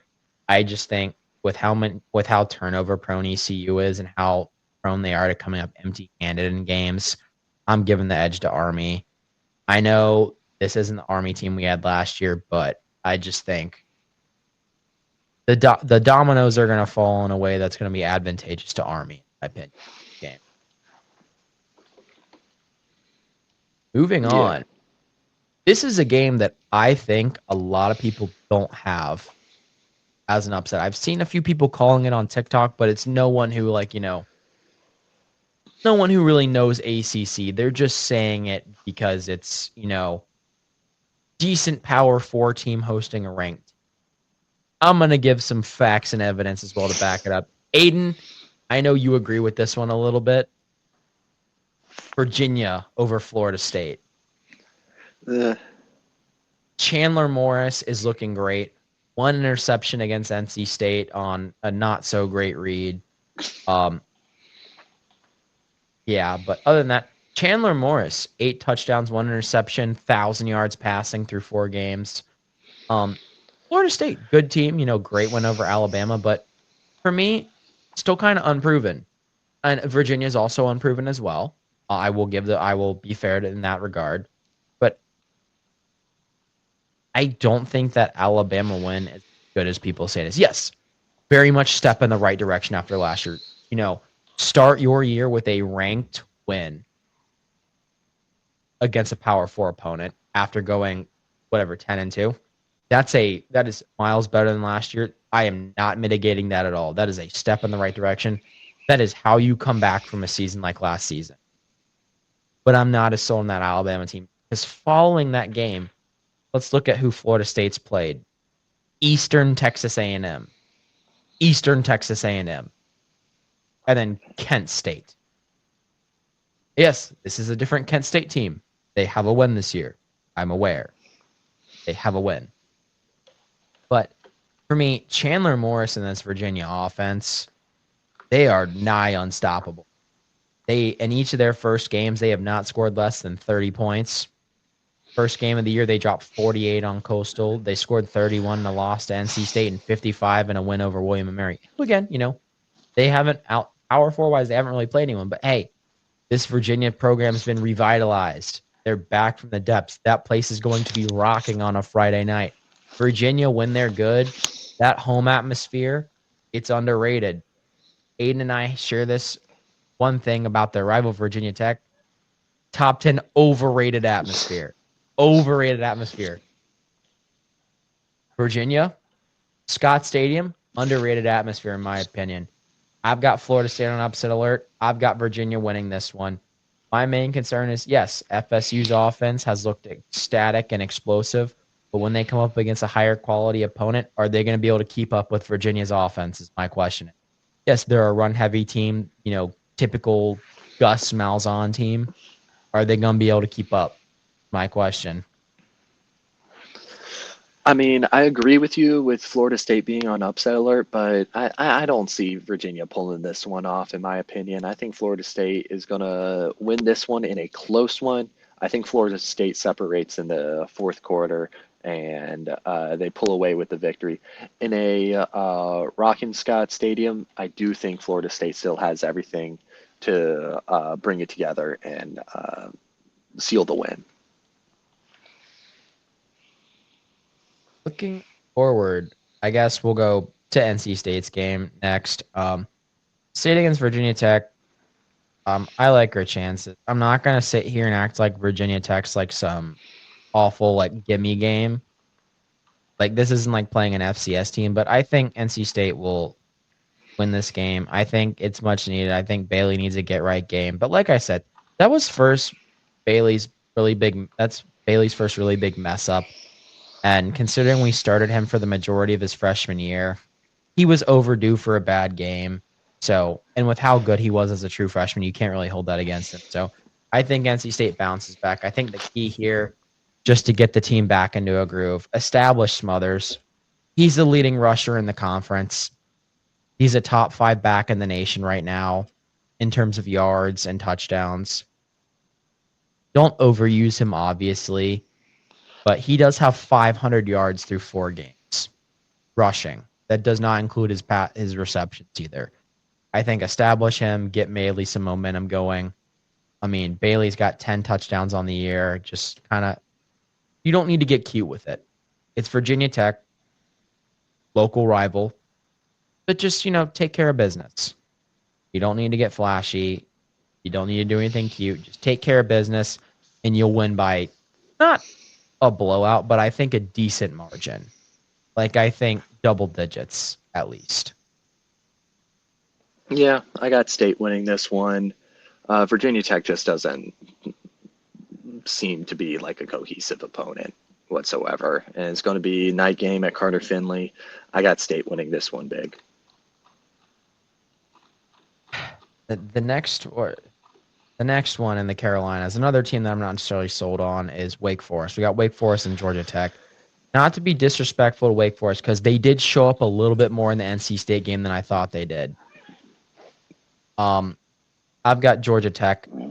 I don't know if Georgia Tech's going to cover the full 14 and a half, but I've got Georgia Tech by 10. What do you think? I just think the way they play football. Sorry, go ahead. That's an easy over for me. I got Georgia Tech winning big on this one. Georgia Tech. I will say, the way that Georgia Tech's offense is structured, it's not prone to trap games, in my opinion. I think just the way they play very similar to a service academy team, almost option style football. They nickel and dime you the entire way down the field. They'll have a few big plays, but they nickel and dime you, and they thrive off of those, death by 1,000 cuts. And by time, the fourth quarter hits, those 3 to 4 yard runs are 20 to 30 yard runs, and they're ripping off and running you over out physically. So. Yeah. I think the last, if I'm not mistaken, North Carolina game that will happen this week is going to be App State versus Boise State, if I'm not mistaken. There's one more after that. A pretty good ACC matchup, but let's start with App State versus Boise State. Got App State versus Boise State. I mean, I think it's going to be a tough ask for App State to pull this one off. You're at Boise State. Other than that South Florida game, Boise State has been pretty solid, and getting a win against Eastern Washington and Air Force. I think Boise State's got this one in the bag. I agree. I think App State will be bowl eligible, but this Boise State team's bounced back in a good way. They beat a really good Air Force team on the road. I know that Air Force team's 1-2, but that Air Force team's returning a lot of production. I think Air Force will bounce back, but they beat a really good Air Force team. Yeah. So I've got that one to Boise State. The other Carolina game, and I think this is going to be a really, really fun game to watch, and I'm sad I will not be able to watch this because I have swimming this weekend. But we've got Duke versus Syracuse this weekend at 12 on ACC Network. The current spread has Duke at 5.5, which obviously with Angeli being hurt, that throws a wrinkle in that. I've got Duke winning this one because of the lack of Angeli, but hey, for whatever reason, Syracuse with backup quarterbacks just does unthinkable things to teams, so you never know. But for me, I've got Duke winning. Duke seems to have found their groove. They've started limiting the turnovers. They found a way to get their offense going. I just think Syracuse, with just the uncertainty and not having their starter, I think that's gonna doom them and kind of do them in. It's just the injury to Steve Angeli. Yeah, I agree with that. I got to go with Duke in this one. It's going to be a little bit tough at the Syracuse Dome, but I see Duke taking this one. I agree. If Steve Angeli were there, this game would be my game of the week for the ACC over the Virginia Florida State game. I would be watching that game on my break on my break at the meet. But unfortunately, Absolutely. yeah, like you said, I think that's the only other Carolina game because I think Charlotte's on a bye this week, Yep. if I'm not mistaken. And UNC Oh, is thankfully on a bye. Yeah, Aiden's been on suicide watch this week. But no, if we'll head over to the top 25. Just look at some matchups here. Um, Obviously the big one, Georgia versus Alabama at Georgia. Um, for me, this Alabama team is very unproven. I think Ty Simpson's good, but not great. For me, I think I'm gonna give this one to Gunnar Stockton and Georgia. I just think Gunnar Stockton, he's been there, he's started before, he's seen some action. He hasn't been like he's been good. He hasn't been great, but he hasn't been bad either. He only has 4 touchdowns, but he's not really the focus of Georgia's offense, if you know what I'm saying. Yeah. Georgia's offense this year has been very run heavy and short passes and kind of running back by committee, almost like a platoon running back thing. They run several running backs. That's not saying they don't have weapons at receiver. It's just their offense is running and short passing. Gunnar Stockton has a beautiful deep ball. The few deep balls he throws a game, beautiful deep ball. Like I'm talking Russell Wilson level beautiful deep ball. Still needs to work out some kinks with it, but overall, I like Gunnar Stockton. I do think Alabama's a bit better than what I'm leading on, but I just think Kirby Smart's 1-6 against Alabama, but I think Georgia's going to get their get right this year. They haven't played Alabama in SEC play in a while. Georgia's looking good. They beat Tennessee on the road a few weeks ago. I'm going to give this one to Georgia. I think they'll win by, 10 probably. Yeah, I got to give this one to Georgia. Night game in Athens is definitely going to be a tough ask for this Alabama team. I got to go with Georgia in this one. I see them kind of jumping out big on this one. I think Alabama is going to be coming out flat. They might come and like rally the troops a little bit, but I just see a little bit of a repeat of Alabama versus Florida State in this one.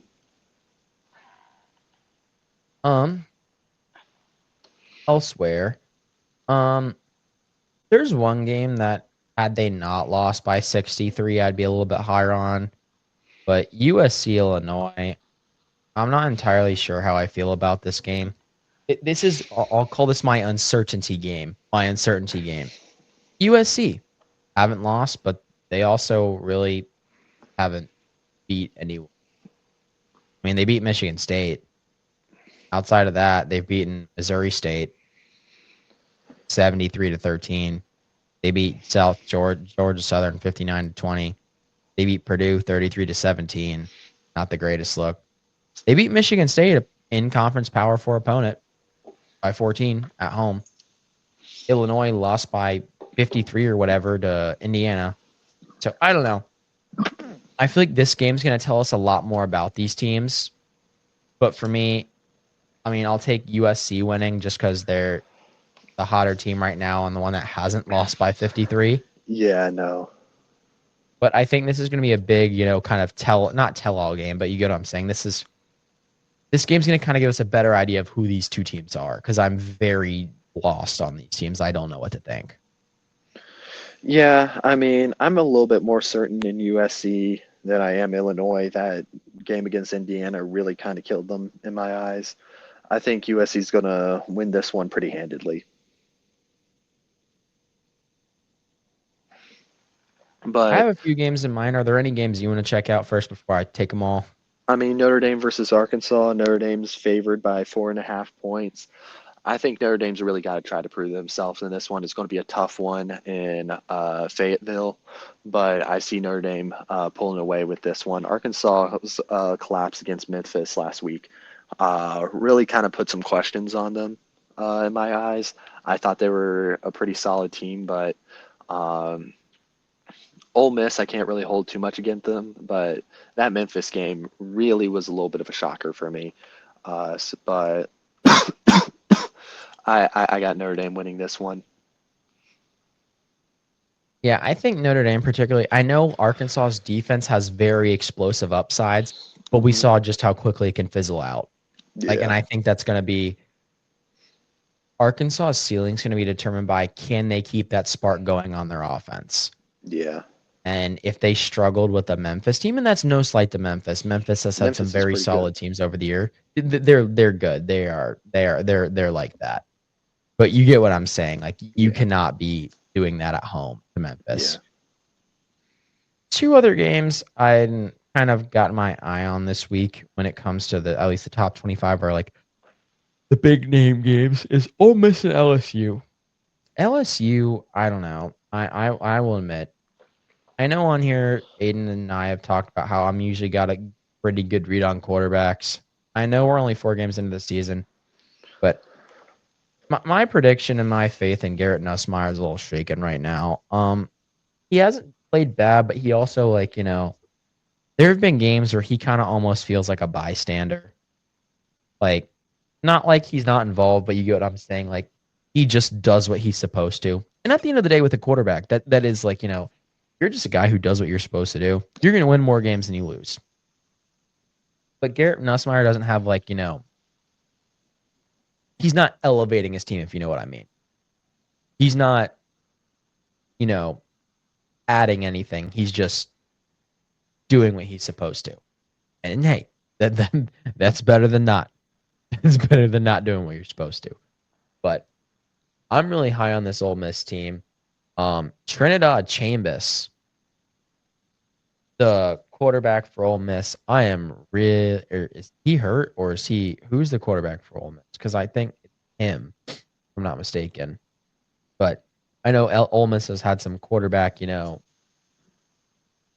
shuffling when it comes to the quarterback position. But for me, I've got Ole Miss here. LSU really hasn't, you know, showed that they're able to put games away, if you know what I mean. They kept it close with Florida. They kind of let Louisiana Tech hang around. And Clemson's Clemson. But from what we've come to see, that Clemson team's not very good. Yeah, sure, it's Death Valley and whatever when they played them, but they only beat Clemson by 7. They only beat Louisiana Tech by 2 touchdowns. That game was very close and an odd one to watch. Even with that, I mean, you can't beat Louisiana Tech by 16. I'm sorry. And then, yeah, for me, I've just got Ole Miss. I like the way their offense has been running this year. yeah. I think their offense is running better than it did under Jackson Dart.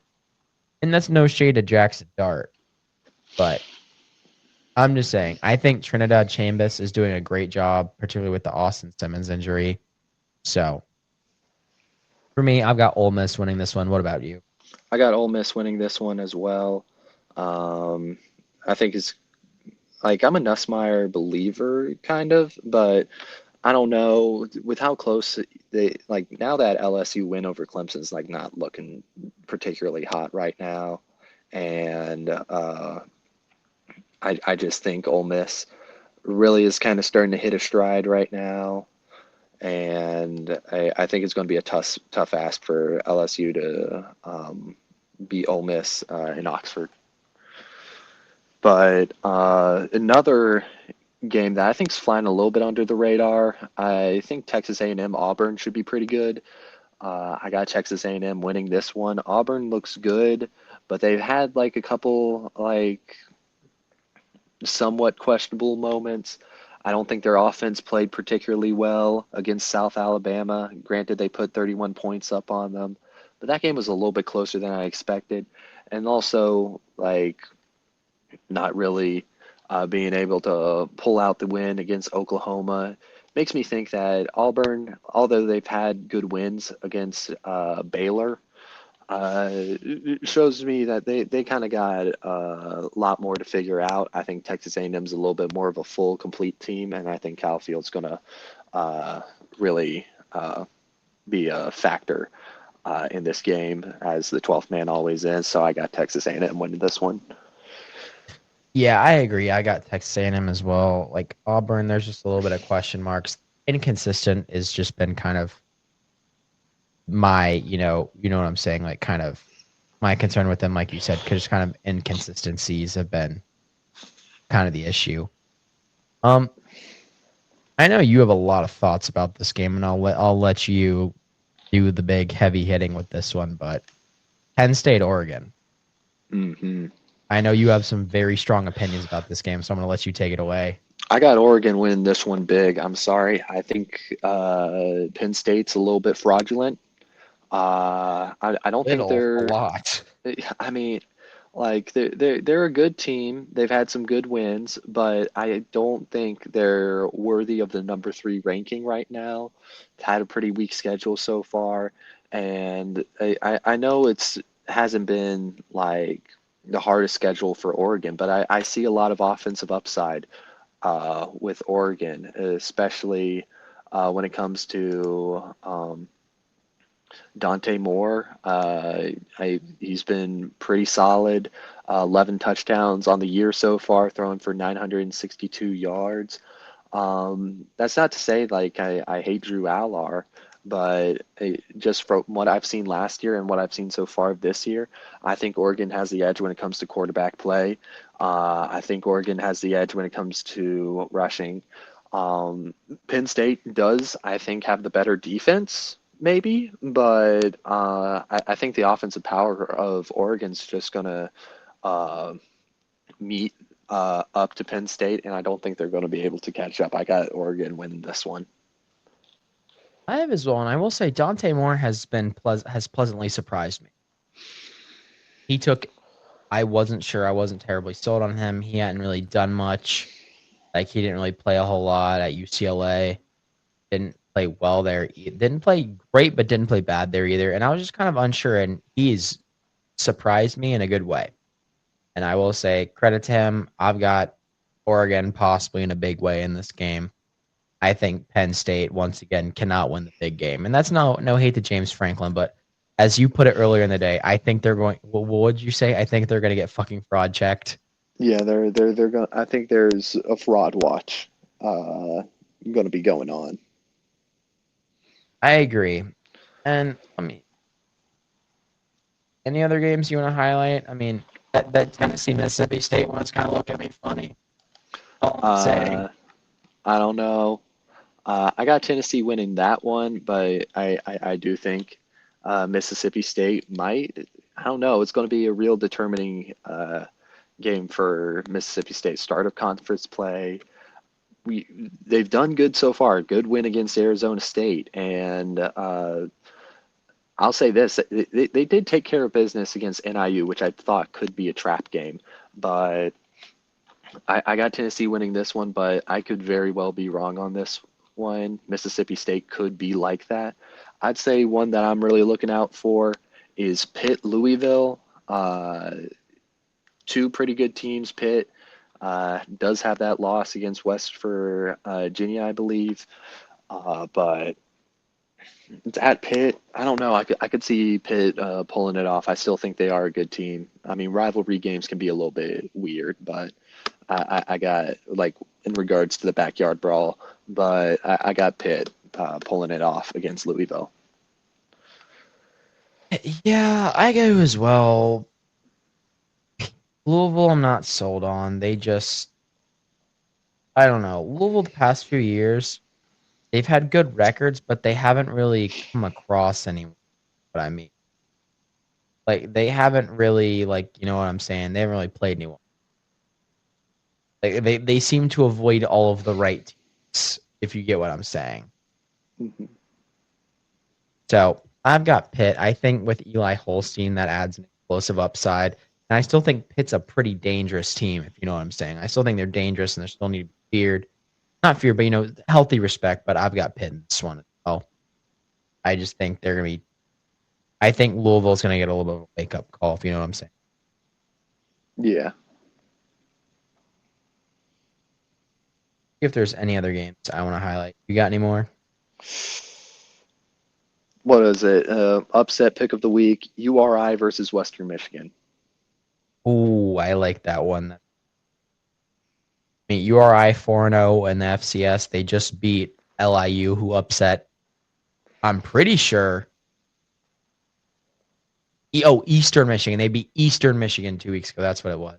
Yeah. So maybe can FCS Rhode Island. Oh, excuse not. But that's not who Bryant beat. Bryant beat someone else. I was about to say, can Rhode Island sweep the state of Michigan? But no. Yeah. Um, let's see. Do I have an upset pick of the week? Also, What's maybe looking at me funny? Lindenwood over Miami of Lindenwood, Ohio. Miami. That could be one. With how Lindenwood played App, that Yeah. may be it. That may Yeah. be it. I'm looking. I'll look at a few more just to see. Oh dang it, that's not okay. That's a different week. I thought we were having a certain bowl game that I cannot. I probably shouldn't say on here. The Cum Ass Bowl. For those I you know, that's probably Central should. Michigan versus I UMass. probably shouldn't say on here. Says it. I mean, why not? I mean, just live. It's You know what? live. That it's live. It says live. You know what? That'll be my upset pick of the week. Give me Lindenwood over Miami of Ohio. That'll be my upset pick of the week. Anything else you want to add? I mean, I want to give some three quick shout outs just in the sports world before I close this out. A couple weeks ago, Terrence Crawford beat Canelo Alvarez in boxing, taking I believe it was the middleweight title from him. Really, really big showing on Netflix, no pay per view. Was able to watch it on rerun. I really liked Netflix and the world, the way the fight world is going, kind of moving away from pay-per-views. I hope the viewership was strong enough to really kind of set this precedent. Diego Lopez got the win in UFC Noche a couple weeks ago. That was big.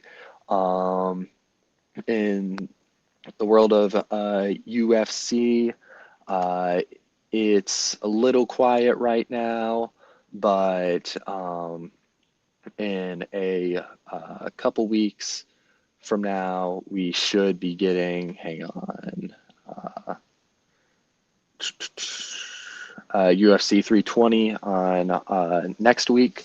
So I'll be doing predictions on that. Alex Pereira and Magomed Ankalaev are doing a rematch for the light heavyweight championship. Should be a big one. But this week we have the Ryder Cup. It's going to be Europe versus the United States.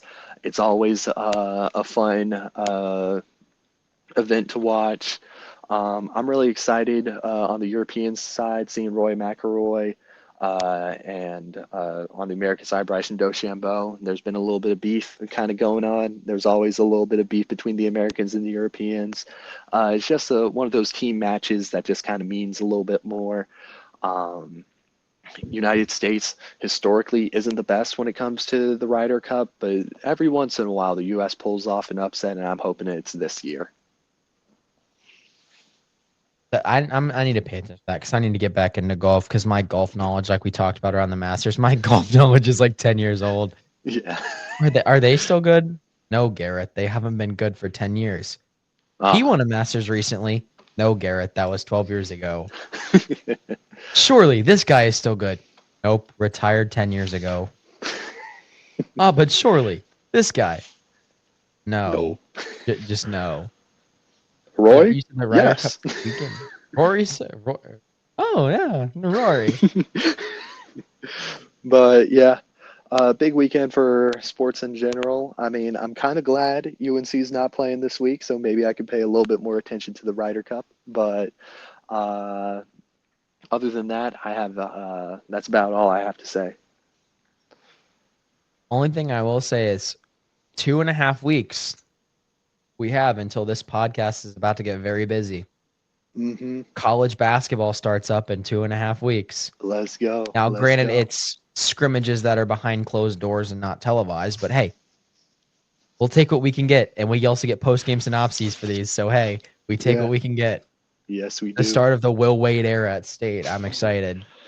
Bro, I remember a couple months ago when I said who has the more dangerous team, a Will Wade NC State basketball team or a Bill Belichick UNC football team.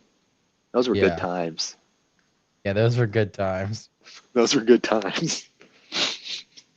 I mean, I think in the end, I still said, oh, Will Wade at NC State's like a really big deal and probably a bigger deal than Belichick at UNC. But damn, I didn't know how right I would be at that. Well, a Belichick's been at UNC before. His dad was a running back coach there. Yeah. Oh, yeah. He was sure to bring that up when he Who was was? doing Bill Belichick when he was in his press conference. He was like, "My first words were, beat Duke." Sure, buddy. How about beat Duke now? How about that? How about beat a How about team? beat a team now? You know what? We'll clip that. My first words are beat Duke. Okay, buddy. How about beat Duke now?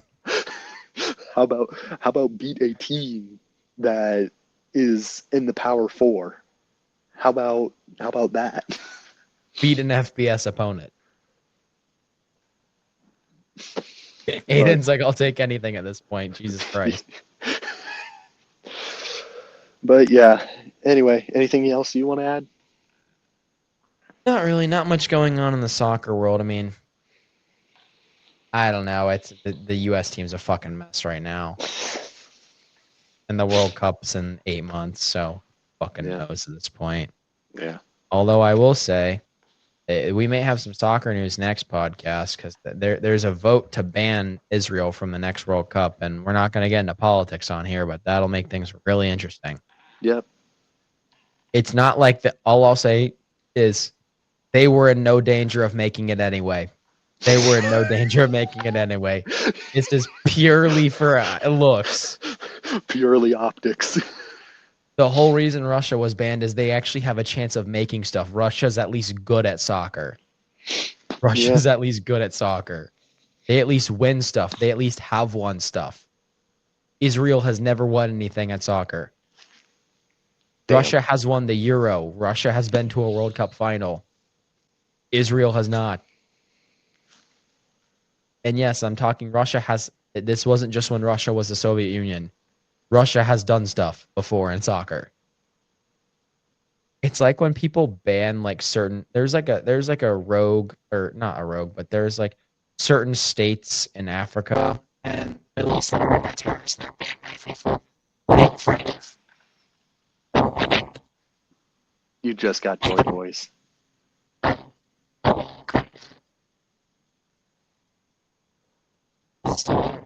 Yeah.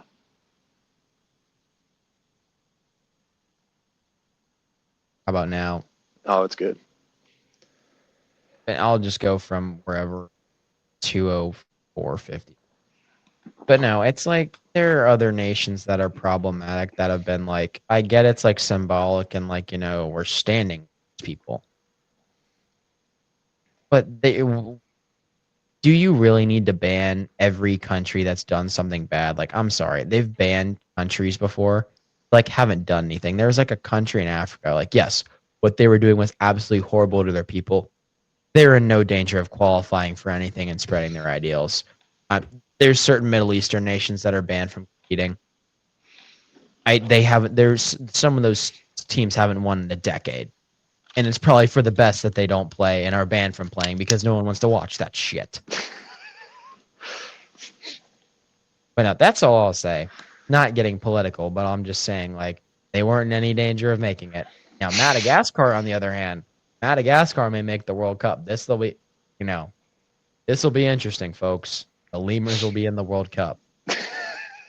But no, that'll do it for us here this week. Um, we're recording a little earlier, so if we're a little more lively, that's why. Cause it's not 3:00 in the morning. We're finishing up at 2 instead of starting at 1:30. But no, hopefully this. I don't know if this will become a trend, but we'll see. Maybe if we go earlier and even earlier, we'll live stream one of these. But who knows? That Maybe. may be a little dangerous. Aiden and Gareth need some help with the. He needs some. We get carried away sometimes, and we need a little help from something called editing. But no, thank you guys for listening, and we will see you guys next week.